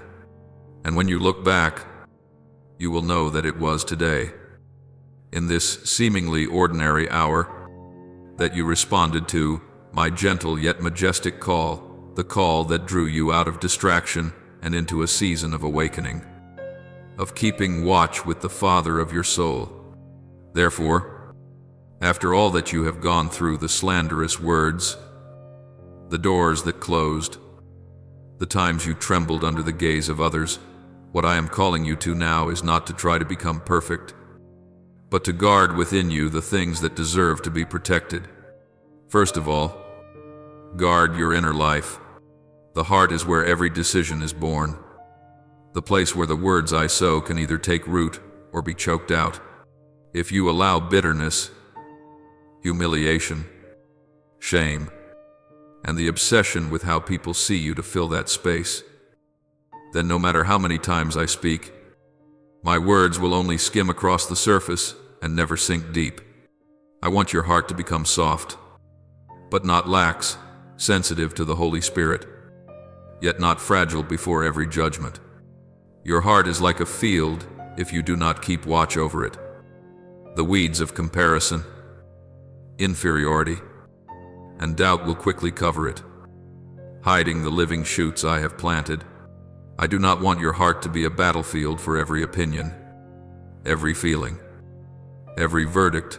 I want it to be a place where I can rest, where you can hear my heartbeat and learn to breathe in rhythm with it. Next, pay attention to what enters your ears. What you hear each day quietly shapes the way you see yourself and the way you see me. If you keep listening to words of criticism, sarcasm, and opinions that make you feel small and inadequate, sooner or later you will begin to believe that is truly who you are.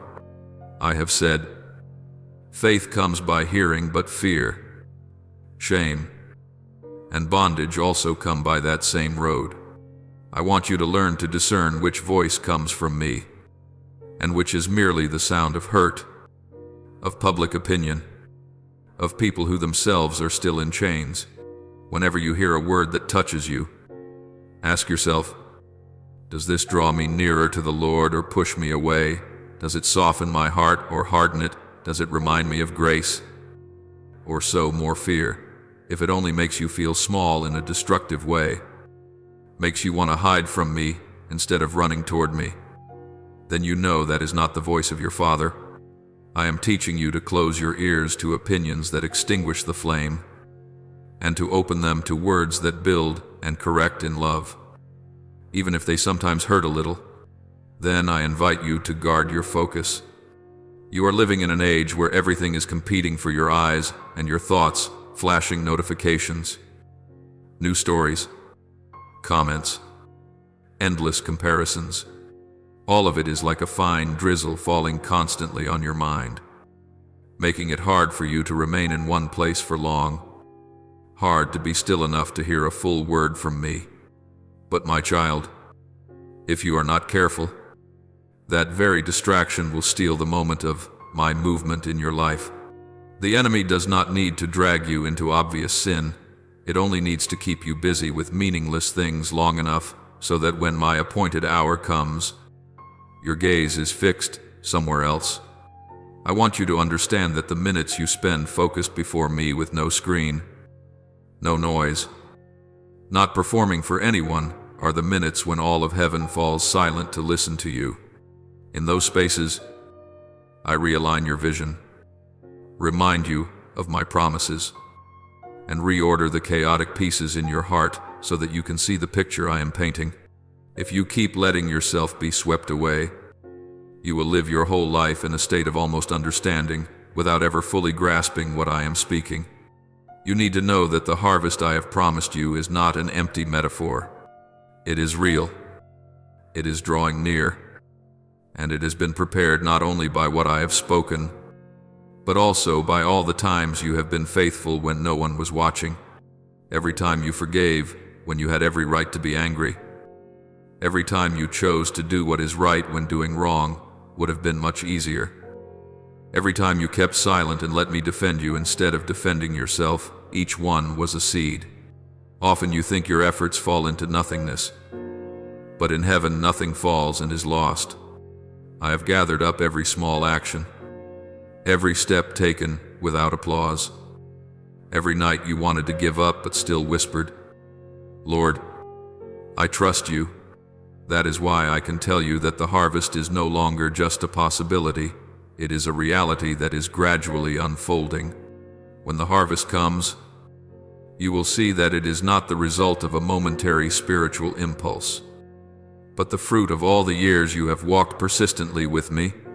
That is why I earnestly urge you, do not let go just because you are tired. Do not step back just because you fear people's words. Do not lose your focus for the sake of a few glittering distractions before your eyes. Your victory is much closer than you think. You believe you are still in the middle of the road, but in reality, you are already at the turning point. You think you are only just beginning, but I already see, stretched ahead of you, a field in full bloom. You did not arrive here by accident. If you look back, you will see a chain of steps you thought were small, but which I used to lead you to this very point. Relationships knit together and then separated. Doors that opened and seemed as though they would stay open long but then closed. Stretches of road you thought were detours, but that brought you nearer to me. None of these were random mistakes. They are strokes in a picture whose whole I alone can see. You may think, I only happened to scroll past, happened to pause, happened to hear these words. But I want you to know that in my world, by chance does not exist for those who belong to me. You think this is just an ordinary moment, a small decision to open a video, read a passage, listen to a sentence, but in heaven, this moment was scheduled long ago. I already knew the day you would be weary, the hour you would waver, the minute you would be ready to give up. And at that precise point of wavering, I arranged for my word to touch the very place of pain in your heart. I do not always use great events to call you. Many times I use only a quiet moment in the midst of all the noise, where you are tired enough to stop pretending to be strong, and wounded enough to be willing to hear the truth. This moment is such a moment. I want you to understand that what you are hearing now is not just a talk or an emotional piece of writing. This is not merely a beautiful idea or a passing source of inspiration. This is my confirmation that I see you, that I have traced every step you have taken in order to arrive exactly where you are standing. When you hear the words, "Do not fear people more than me," do not miss the hour when I open the door. They are not just general pieces of advice. They are my hand placed on your shoulder as I speak to you by your own name. I am drawing you out of the fog of people's opinions and into the light of knowing that your Father in heaven sees you and calls you personally. My voice is not like the voice of the world, because my voice is not based on your present merits, but on what I have ordained for you from the beginning. I am the Lord your God. I do nothing just for the sake of it. I do not speak a single word that does not carry eternal weight. When I allow a message to touch your heart, it is because I have hidden within it the answer to the confusion you are facing. I do not play with your tears, nor do I play with your hope. If I remind you to guard your heart, your ears, your focus, it is because I know exactly what is threatening you in the season ahead. If I tell you that victory is near, It is because I see the timelines you cannot see. While you see only a present tangled with memories, I see the beginning, the middle, and the end all at once. I know precisely where you are prone to stumble, where you are likely to turn back, where you are inclined to stop because you fear people's words more than losing my voice. Therefore, do not take this moment lightly. Do not just scroll past it as a piece of good content and then leave it there. Let these words remain, seeping into the places you usually keep closed. Let them question you. Who is directing your steps, the eyes of people or the eyes of your Father? Who is defining who you are, your past, the mockery, or the call of the one who created you? Be honest before me about your fear of public opinion, about the times you stayed silent because you were afraid of being criticized, about the dreams you have hidden away because you were afraid of people's laughter. I do not despise those weaknesses. I simply do not want them to bind you any longer. When you dare to lay them bare before me, I begin to untie each knot, one by one. From this point on, what I long for is that you gradually shift from fearing what people think to fearing missing what I am doing. I want you to tremble not because of criticism, but because you realize that if you keep stepping back, keep hiding, keep letting public opinion rule you, you may end up standing on the sidelines while I am opening doors for those who dare to trust me. I am not excluding you, but I will not force you either. I invite you into a new realm, the realm of those who dare to live for me rather than for their image in the eyes of others. There you will taste a sweet freedom, not the freedom to do whatever you like, but the freedom of no longer being gripped by those judgmental whispers. My child, treat my word to you today as a marker. From this point, you can choose to go on living as before, always looking over your shoulder, weighing people's reactions before every step, or you can begin to ask a different question. Does this bring me closer to him? Does this distort or restore his image in my heart? If the answer is yes, in the direction of me, then step forward boldly. Even if people do not yet understand, even if some disagree. But if the answer leans toward merely making you look better in the eyes of others while dimming my voice, then you know you need to let it go. I will not abandon a child who dares to choose me over choosing safety.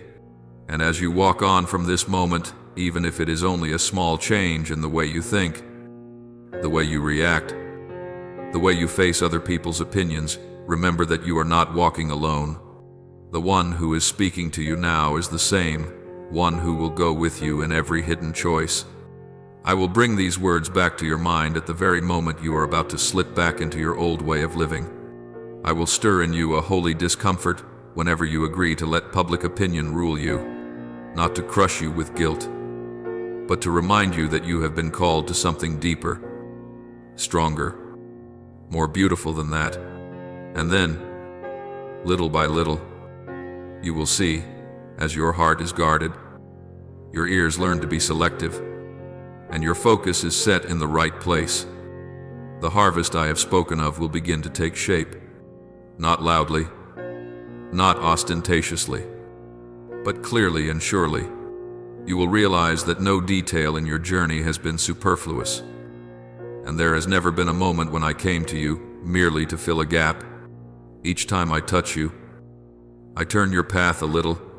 Each word I speak marks a new milestone on the road you are walking, and the message you have just heard is one of those milestones, the place where you lift your head above the noise of people's voices and begin to fix your gaze more steadily on my eyes, the eyes of the one who has never done anything without embedding in it an eternal purpose for your soul. My child, when you dare to choose my voice over the noise of this world, something very gentle yet profound will take place in your heart. The spiritual doors you once thought were locked shut will begin to open one by one. It is not because you have suddenly become more worthy, but because now you are standing in the right place to see my hand at work. There are opportunities I prepared for you long ago, but only when you stop bowing your head before public opinion and turn your face back toward me, will you realize they have always been there, waiting for you to step into them. You will begin to sense that it is not by chance that someone appears to support you, not by accident that an invitation is sent, not a coincidence that new crossroads open on the path you walk. All of these are my quiet fingerprints. For I have said, I will instruct you and teach you in the way you should go. I will counsel you with my eye upon you. Psalm 3:2-8. And when my eye is upon you, there is no door I open that any slander or criticism from people can ever close again. But my child, when you step into a season of open doors, that is also the very time you must guard your heart more carefully than ever. For the enemy will not let you go simply because you have chosen me. It will look for another way to pull you out of focus. Sometimes by using things that seem reasonable enough.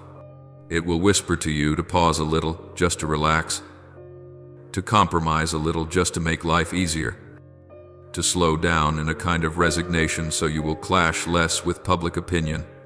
Days that look the same repeat. Work sweeps you into its cycle. Conversations that lead nowhere. Endless hours scrolling across a screen. All these may feel like a thin mist. Yet, if you allow them to cover your heart for too long, the flame I have kindled in you will slowly grow dim. You will not notice it at once. It does not go out with one fierce gust of wind, but with 1,000 soft breezes of distraction. I remind you of this not to blame you, but to awaken you to guard what is most precious, the burning devotion of your heart for me. For I have spoken. Above all else, guard your heart, for from it flow the springs of life. Proverbs 4:2-3. If you can keep your heart, you will be able to keep your whole path. My child, this is not a season for you to walk without direction. This is a season in which I want to lead you step by step in my light. You are not born to grope your way through the dark, walking and guessing, living and constantly afraid of being wrong. I have placed my Holy Spirit within you, not as an abstract idea, but as a true comforter and guide. There are moments when you feel confused by choices, unsure whether to turn left or right, whether to continue or to stop. It is precisely in those moments that, if you are willing to be still long enough and turn back to ask me, you will realize that I am gently inclining your heart toward the right path. I do not lead you by thunder, but by a gentle inner voice, a quiet prompting that makes you restless with what does not belong to you and gives you deep peace about what I have prepared. Your word is a lamp for my feet, a light on my path. Psalm 119:105. Not for you to hold as a mere token, but for you to truly let it shine on each step. As you walk in my presence, you will find that you no longer have to live by guesswork, but by a tender assurance that I am walking beside you. I know there are seasons when you feel you are merely existing rather than truly living. Day after day looks the same. Dreams seem to stand still. Promises seem delayed. I know there are nights when you lie down and quietly ask in your heart, Lord, is this enough? Am I really on the right path, or am I just consoling myself in those moments? The voice of giving up often sounds the loudest. Weariness presses on your chest like a stone, trying to pin you down until you no longer want to try. But my beloved, right at the border between wanting to quit and getting up one more time, heaven is watching you the closest. I tell you, this is not a full stop, but a colon opening into a new part of the story. What you are going through is not a wall at the end of the road, but a disguised door. I allow you to reach the limit of your endurance, not so that you will break, but so that you will clearly see where your strength ends and where my grace begins. Do not be quick to conclude the story while I have not yet put my pen to the final line. My child, there are things about to come into your life that you cannot yet imagine. Just as a child cannot fathom the breadth of the sea when it has only ever seen a small pond, I am preparing works, relationships, doors, and opportunities that, even if I told you all of them now, your mind could not contain. Instead of trying to figure everything out, learn to trust more deeply. I do not call you to be the one who explains every detail of my ways. I call you to be the one who walks in obedience. Even before you understand the whole context, you may not understand why I seem slow, why I am silent, why the road you walk is sometimes winding and steep, but you can choose to believe that I am never careless with any detail. For my thoughts are not your thoughts, neither are your ways my ways. Isaiah 5:5-8. These words are not given so you will stop thinking, but so you will know the limits of your reasoning and lean more fully on my will. Do not let your heart be drained dry by questions I have not yet promised to answer. Do not allow small details to make you doubt the entirety of my heart for you. When you keep circling around the question why, you will wear yourself out. But when you begin to ask, Lord, what do you want me to learn in this? You will begin to grow. I do not promise that every question will be explained in this life, but I promise that nothing you entrust to me in faith will ever be wasted. The things you do not understand today I will weave together later, so that one day, when you look back, you will whisper through tears, "So, you did not lose even a single piece of my life." In that moment you will thank me not only because I answered your prayers, but also because the prayers you thought were forgotten became the very foundation for things you never even dared to ask for. My dear one, hold firmly to this. I have not only made promises to you, I have already begun to fulfill what I have spoken. If your spiritual eyes were opened, you would see the quiet movements around you. People, I am slowly bringing closer. Old doors closing so that new paths can appear. Dreams that seem dead, rising gently again in your heart. This is not positive thinking. It is the sign that I am actively moving in your life. He who began a good work in you will carry it on to completion. Philippians 1:6. I do not begin only to abandon halfway. You may pause because you are tired, but I do not stop. You may not see the future, but I still see the whole journey. What I ask of you is not perfection, but daily faithfulness. Faithfulness in ordinary mornings, in quiet hours of work, in hidden moments when no one sees, and you still choose to live honestly before me. Therefore, my child, do not strain to make yourself worthy of the promise, but immerse yourself in my presence so that you may be renewed. When you are weak, speak to me. Do not hide. When you are afraid, call my name. Do not run away. When you are drowning in your thoughts, open your mouth in praise instead of sitting alone with your worries. Do not chase after proving what I have spoken. Let me prove it myself through your life. Put your feet into the small tasks I entrust to you, and you will see my arm opening up things you never dreamed of. People may not understand your choices. They may mock you when you dare to obey me. But on the day I defend you, they themselves will have to admit that something very different has happened in your life. And as you continue to walk on, not in fear of public opinion but in reverence for me, you will discover something wonderful. What matters most will no longer be where you stand in the eyes of others, but whether you are in the right place, in my eyes. Then every door I open will no longer be a reason for you to worry about what people will think, but an opportunity for you to express your heart to me by using it faithfully and humbly. You will no longer live in constant fear that doors will slam shut on you, because you will know that what determines your life is not the hand of others, but my hand, the one who has begun, is continuing, and will complete everything I have spoken over your life. For this reason, my child, I want you to understand that what is happening around you is not random or meaningless. I have stirred the heavens. I have set the unseen realm in motion.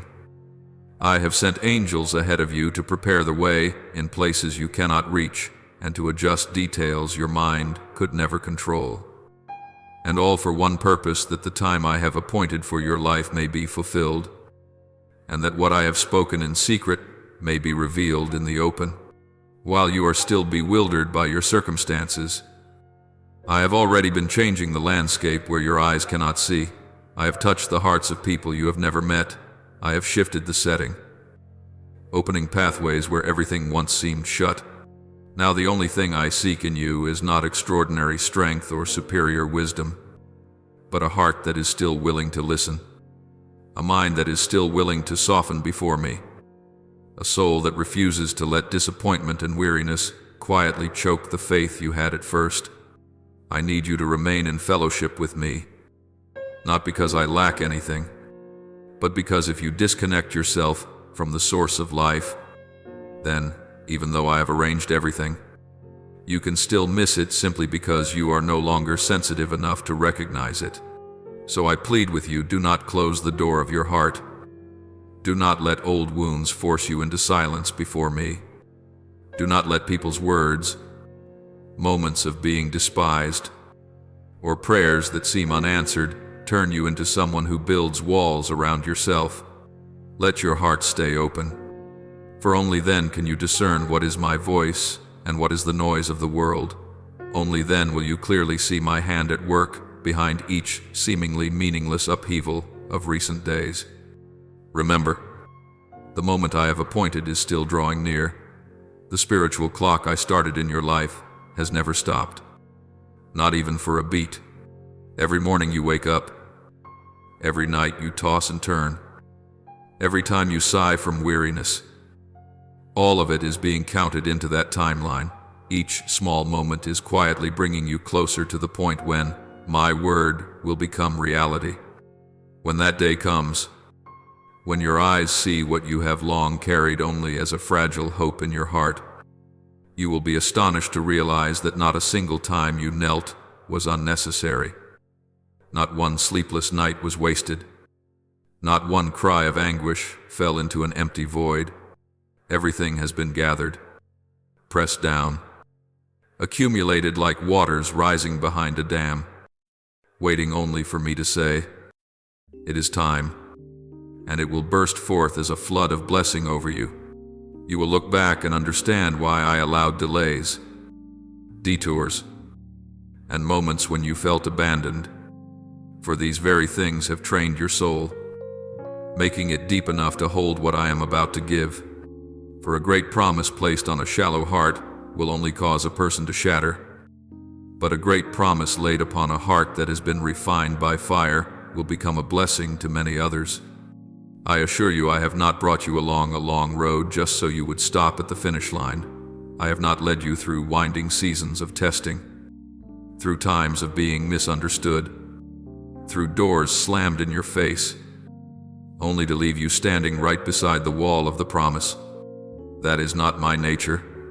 I am the one who begins and also the one who completes. I am not a builder who leaves a house half finished and abandoned on cold ground. If today you still find yourself alive, still longing, still stirred whenever you hear my name, that is a sign that I have not finished the story with you, that the next chapter is still being written, that you are not a minor character scratched out halfway through. Therefore I ask you, do not surrender to weariness. Do not let lukewarmness quietly erode what is still beautiful within you.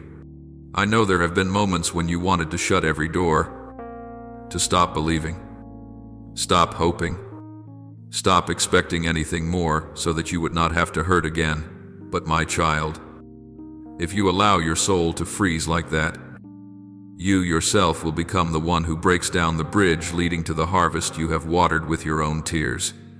I have seen many come close to the tipping point of a miracle, and then, because of a few critical words, a few cold glances, a few prayers that seemed unanswered, they accept compromise and choose an easier but wrong path. As a result, what I long to give them remains hanging forever in the realm of not yet. I do not want this to be repeated in you. I do not want to see the child I love, who agreed to walk with me through so many barren seasons, turn away just as the skies are beginning to gather rain. So I remind you to grip my hand even more tightly, to let your ears be more attuned to my voice than to any other sound, to keep your heart still capable of trembling when it hears the things that belong to me. Do not let indifference cover over your first love. Do not let the fire in you die down to cold ashes just because you are tired of waiting. If you do not have the strength to run, slow your pace, but do not leave the ranks. If you no longer have the strength to speak, sigh to me, but do not walk away in silence. If your tears are more than your words, let those very tears become your cry in place of your mouth. I do not need polished prayers. I need sincerity. For wherever there is honesty, there I still have room to act. Remember, coldness does not arrive all at once. It slips in little by little, through small compromises, through moments when you allow yourself to avoid me, through choices where you place human opinions above my word. So today I tell you gently, yet firmly, guard your heart, for from it all the issues of life flow. If you can keep a heart burning in a world grown cold, you will be the place where I kindle fire for many others. If you dare to stand firm while the crowd wavers, you will be a living testimony that I truly can transform a life that clings to me to the very end.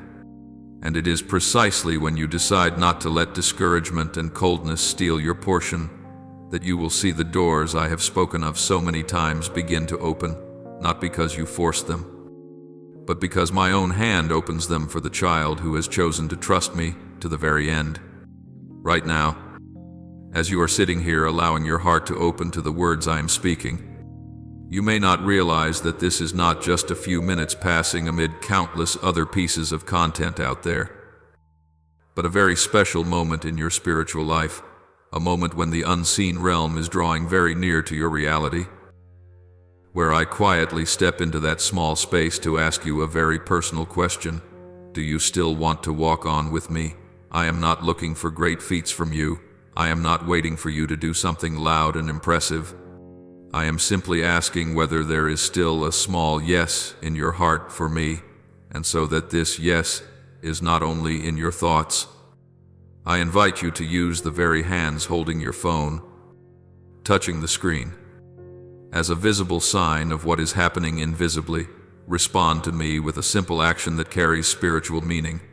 You can press the button to show your agreement, to subscribe and stay connected to this channel, as a way of saying to me, I am still here. I am still listening. I still choose to remain in what you are speaking.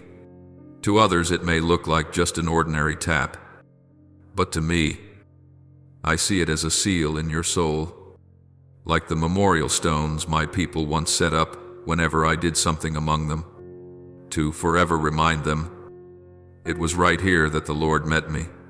I know you may be thinking, how important can it be just to press one button? But my child, with me, no decision is small when it is made out of love for me and in response to my word. Every quiet step, every seemingly anonymous choice, I gather into a stream that carries you further into my purposes. When you dare to show your commitment, to publicly choose to remain under my voice, instead of scrolling past like so many others, you are trampling on the fear of public opinion in a very concrete way. You are no longer only listening to me in secret, but allowing your decision to leave a mark on the outside, like when someone raises their hands in worship in the midst of a crowd, like when a person dares to step forward to confess their faith. That small action is not insignificant to me at all. It tells me that you are not just listening for pleasure, not just moved for a moment, but that you are willing to let your heart be stirred until it moves you to act. In this world, where people can so easily switch off anything that does not please them, your choice to stay a little longer has already become a powerful declaration. I want you to understand that I see every one of those silent choices. I know when you intend to just scroll past, but then you stop, because something inside you says, listen to the end. Because what if the Lord is speaking to you I notice every time you want to give up and then come back. Every moment you reopen the words I have spoken, just to remind yourself, God is still at work. When you hit subscribe, when you leave a sincere response, when you keep something like this saved to listen again. Do not think it is only a matter of habit or technology. I see it as stones you are laying down on the path of returning to me. I do not require you to make loud and spectacular declarations. I simply treasure the heart that says, I still want to stay connected. I still do not want to lose his voice among all the other sounds. To me, that is precious enough to be written down. For as it is written, nothing in all creation is hidden from his sight. Everything is uncovered and laid bare before the eyes of him to whom we must give account. And I, the one who sees what human eyes cannot see, know the true reason behind every action you take in secret. My child, when you choose to express your response through something so small, you are signing your name to a new commitment between you and me, not a perfect commitment, not a promise that you will never stumble again, but a commitment that says, even in my weakness, I still want to remain in the flow of your grace. The button you touch is not a magic charm that changes your life, but a sign for you yourself to remember that, in a very ordinary moment, you decided not to turn your back on that call. One day, when your heart is shaken, when you once again find yourself afraid of what people might think, you will need such markers to remind yourself, my heart once chose the Lord, and that day I dared to show it, so today I will choose him again. I do not use outward gestures to measure your worth, but I use them as a point of leverage to lift you up, because I know that you are dust, that you need things your physical eyes can see in order to remember what your spiritual eyes have once seen. Understand that to me, a single touch is not just a movement on a screen, but the picture of a deep decision.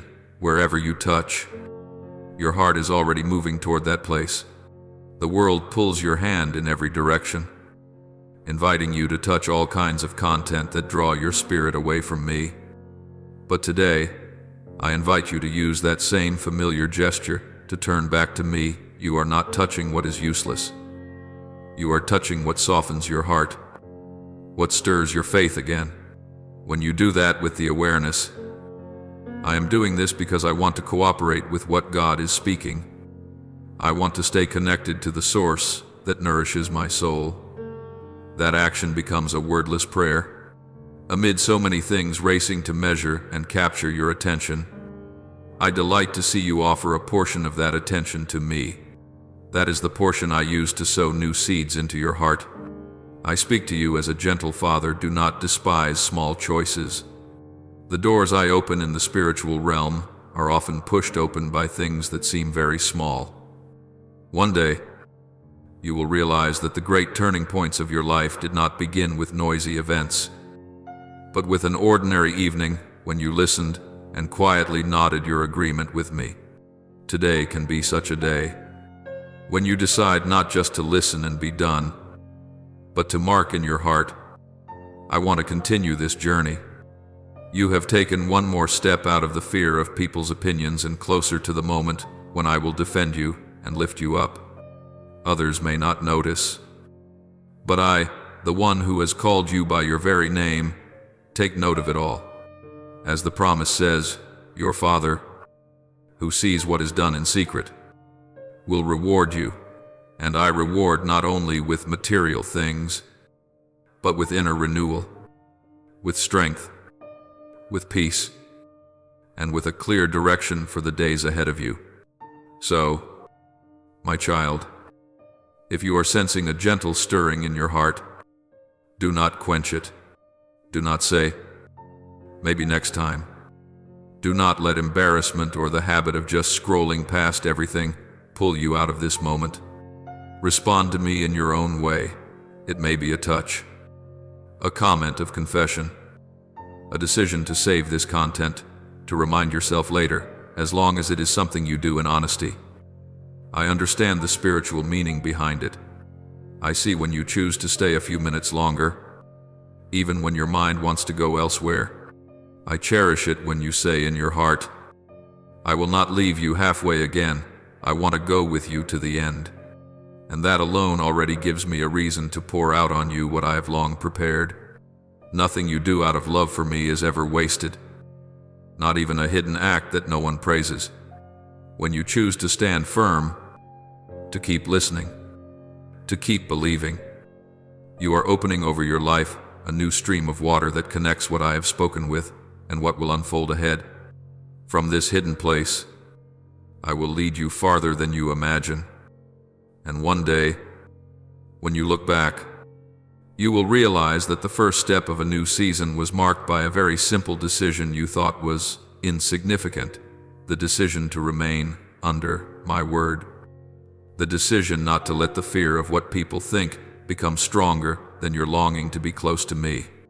And I, your Lord, the one who sees to the very bottom of your heart, will not forget a single choice you made just to belong to me a little more. My beloved child, you have walked through so many scrutinizing looks, so many comments and whispers, so many moments of asking whether you are worthy or not. But now I want to draw your gaze away from that noise so you can see a deeper truth.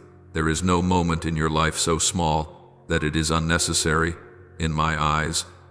Those times you sat quietly in a dark room, feeling as though the whole world had forgotten your existence. I was still there, watching you, listening to the sobs that never became words. On those afternoons when you hurried through the crowd with a forced smile, trying to look fine before others while you felt empty inside. I was still walking with you at every step. On those nights when you tossed and turned, unable to find peace, your heart full of questions you did not dare share with anyone. I am the one who heard every trembling beat. You do not live in a cold universe.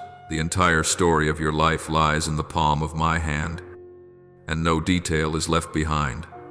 I am not careless. I do not miscount your years, and I do not overlook a single tear that has fallen for my name's sake or because of the wounds I allowed. In order to teach you to grow in faith, you often think that only spiritual moments, when you pray fervently, serve passionately, give generously, have value before me, and that the moments of weakness, exhaustion, and weariness are hardly worth mentioning, but you are mistaken. I am present even when you do not feel spiritual at all, even when your prayer has become nothing but a tired sigh, when all you can say is, Lord, I am at the end of myself. I do not turn away in disappointment. In that very moment, I bend down closer. I hear the words you do not say. I see the tears you wipe away in haste. And I count every time you want to give up but still choose to cling to me. Each small moment you think is meaningless is actually an invisible line being carved into the story of your faith before heaven. I tell you this, there is no moment that is useless, no pain that is forgotten, no prayer that vanishes into the void when it reaches me from a sincere, even fragile, heart. My child, I am not a distant deity, too busy to remember the details of your life. I am not one who makes promises and then abandons them, leaving you to manage everything on your own. I do not speak empty words just to soothe you for a moment. When I speak, my very nature is bound to that word. So if my word were ever to fail, I would no longer be myself, but that will never happen. I am not confused, not slow, not powerless before any force that is set against you. If you look around and see that everything is still quiet, it is not because I have left you, but because I am quietly preparing something which, when it appears, will leave you and those watching you in awed silence. I am weaving, turning, rearranging the things you think are unrelated, so that suddenly, in a moment of my choosing, they will come together to form a new picture of your life, one you never even dared to dream. Therefore, I tell you, keep your ears open. Do not let negative voices, harsh judgments, or old memories of failure fill the inner space until there is no room left for my voice.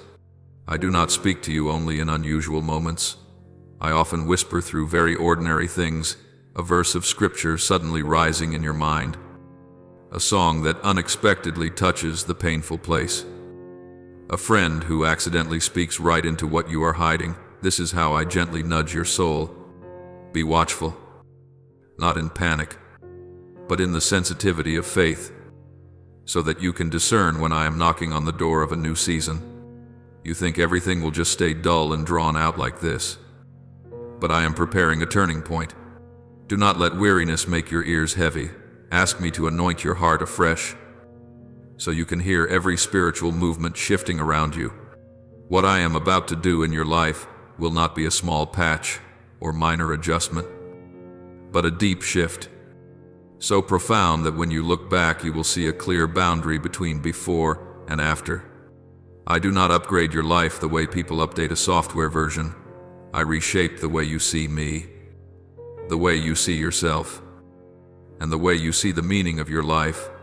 There will be people who witness this turning point and still try to explain it as luck, coincidence, your own effort, favorable circumstances, or the help of this or that person, but you will know deep within that an unseen hand has intervened. I will act in such a way that no one, not even you, can boast. It was by my own strength. What I do will bear the clear mark of grace, greater than your ability, beyond your expectations, surpassing the limits others have placed on you, and breaking even the boundaries you unconsciously built around yourself. You will see that there were doors you knocked on until your knuckles were raw, yet they remained closed. Relationships you begged to keep but that still broke apart. Opportunities you clung to that slipped from your grasp. You sat alone and concluded that you are a failure, that your life is cursed, that I have favored others more than you, but you have been looking from below, while I see from above. I know who you would become if those doors opened exactly as you wished. There would be connections that pulled you far from me, positions that fed your pride, successes that convinced you that you no longer needed me. So even though you cried and prayed, I was compelled to say no, and that no of yesterday has now become a saving you that you did not understand at the time. I have blocked many paths you intended to take, not because I am strict or harsh, but because I do not want you to stray into dead ends that are beautifully decorated. The enemy is very skilled at building roads that look bright and glamorous: fame, applause, the feeling of belonging to some group, being admired, being recognized, but deep inside, they pull your soul away from its true place of safety. I am not willing to trade your soul just so you do not feel inferior to the world. That is why I would rather let you go through seasons of disappointment, moments of staggering, and opportunities that seem completely lost, than allow you to walk through a door that would burn up everything I have been sowing in you all this time. Have you noticed that after each closed door, even though your heart hurt, you still had me, and then, over time, you began to see new pieces appear, a healthier relationship, a more peaceful direction, an environment more aligned with the nature I have placed inside you. At that point, you began to dimly realize that the breakdowns of the past were not meaningless at all. They are like speed limit signs on the road, reminding you not to rush ahead too fast, according to instinct, only to crash into a wall you cannot see. I have been quietly correcting your path, turning your steps, cutting away, adding in, like a patient potter, shaping the clay into the form he desires. What I am preparing for you is not merely an easier door, but the right door, right for your calling, your temperament, the abilities I have given, and above all, right for my eternal purpose for your soul. I do not want you to enter places that only make you feel a little less inferior for a moment. I want to bring you to where you live, in agreement with what I spoke over you from the very beginning. Therefore, do not define your worth by how many doors people open for you. Learn instead to look toward the door I am preparing, the door that, when you walk through it, you will no longer have to strain to prove who you are, because my very presence upon your life will speak for itself. So, my child, when you hear me speak of a coming change, do not shrink it down to the size of your fears or your past experiences. Do not quickly think, it will probably just be a little better than now. That's enough. For I am not the one who gives you just enough to get by. I do not lead you out of scorched lands just to put you in a barren place that is barely tolerable. I bring you into a space where your soul can grow, can breathe, and can bear fruit. What I do always has this purpose to restore my image in you, not merely to patch up the torn places on the outside. And when the time I have appointed comes, you will not need to try to impress anyone, because my intervention itself will be the greatest testimony. Those who are used to looking at you with contempt will stumble over their own explanations. Those who said you were nothing will be surprised by the peace, the stability, and the newness in you. But for you, the most precious thing will not be that they change their opinion. It will be that you realize I have never abandoned you, not even when everything seemed to be against you. You will understand that the closed doors, the shattered dreams, the blocked paths of years past were actually signs that I had been intervening very early to protect your soul. On that day, you will no longer look at the future with fear, fear of being judged, fear of lack, fear of losing, fear of falling behind, but with the eyes of a child who knows that their father holds the keys to every door, and instead of trembling at every decision, you will learn to ask me, Lord, which path will bring me closest to you? Then the fear of losing people's approval will give way to a better, holy fear, the fear of missing the moment when I stand at the door of your life and knock, the fear of straying from the path I have marked with my own tears, my answers to prayer, and the times I silently pulled you back from the edge. My beloved, I am leading you to that place where every part of your story, even the torn-out pages, is gathered up by me and woven into a new chapter that is more beautiful, deeper, and truer. Do not be quick to conclude that your life is nothing but loss. The lands that seem barren today may be the very places that will bloom tomorrow if you allow me to keep working. Let me be the one who decides which doors will close and which will open. Your part is to keep your heart soft, your ears open, and your feet ready. My part is to complete what I have begun in your life, in such a way that, when you look back, you can only bow your head and say, if it had not been the Lord, it could never have been this way. In this moment, I invite you to pause every noise, to close the door on every distraction, and to lift up to me the most genuine prayer from the depths of your heart, Almighty God. My beloved Father, today I come to you with a weary heart that does not want to give up. I confess that there have been moments when I was standing so close to what you had promised. Yet I wanted to turn away because the waiting felt too long and the voices of doubt were echoing in my mind. Please forgive me for the times I let weariness and discouragement speak louder than your voice over my life.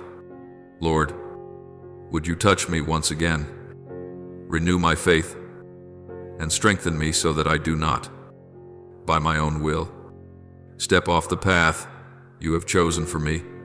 Help me to look back on the times when you rescued me, made a way for me, and upheld me in the past, so that my heart is reminded that you are still at work even when I cannot see it. I lay down at the foot of the cross all my calculations, all my shortcuts, every desire to take care of myself in my own way. And I ask that you keep me standing firm until the moment I see your promises become reality in my life. Merciful Father, you who know my heart more deeply than I know myself, I come to you and lay before you every distraction that is pulling me away from your good and perfect will. I confess that there have been times when I feared the opinions of people more than I feared grieving your heart. I have allowed the looks, the comments, and the judgments of others to control my actions and decisions.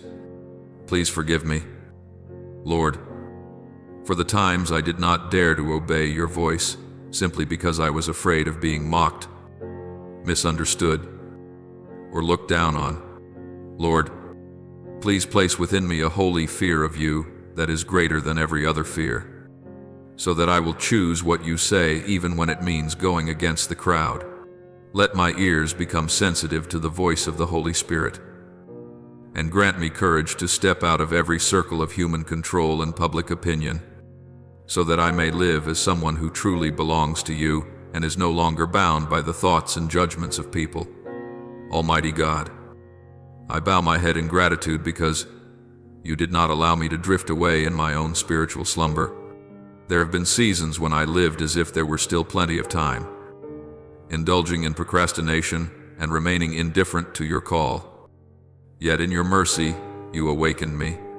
I thank you for the warnings you have sent through your word, through circumstances, and through the people you have used to remind me that the spiritual clock is counting down. Thank you that you did not stay silent and let me be lost, but that you intervened and shook my soul so that I would realize I am drawing near to crucial crossroads. I know that without your grace, I could so easily have become someone who quits halfway. Today I give you thanks because you are still speaking to me and still disciplining me. And that very fact shows me that you still regard me as your child. Father, full of compassion, I thank you that you have never despised my tears. There have been nights when I wept alone, with no one to understand and no one to listen. Yet you were there beside me, quietly gathering every tear into your bottle.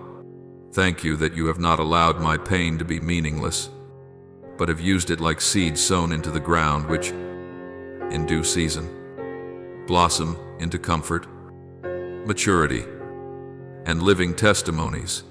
I thank you that through these wounds, I have learned to empathize more with others, to treasure grace more deeply, and to recognize that nothing I have today is something I deserve on my own. Without those seasons of brokenness, I might have remained proud and shallow.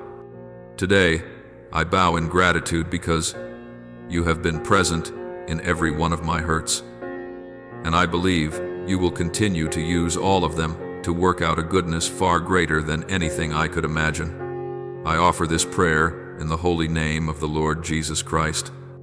Amen. Don't forget to subscribe and turn on notifications so that together we can build a strong and vibrant community of faith.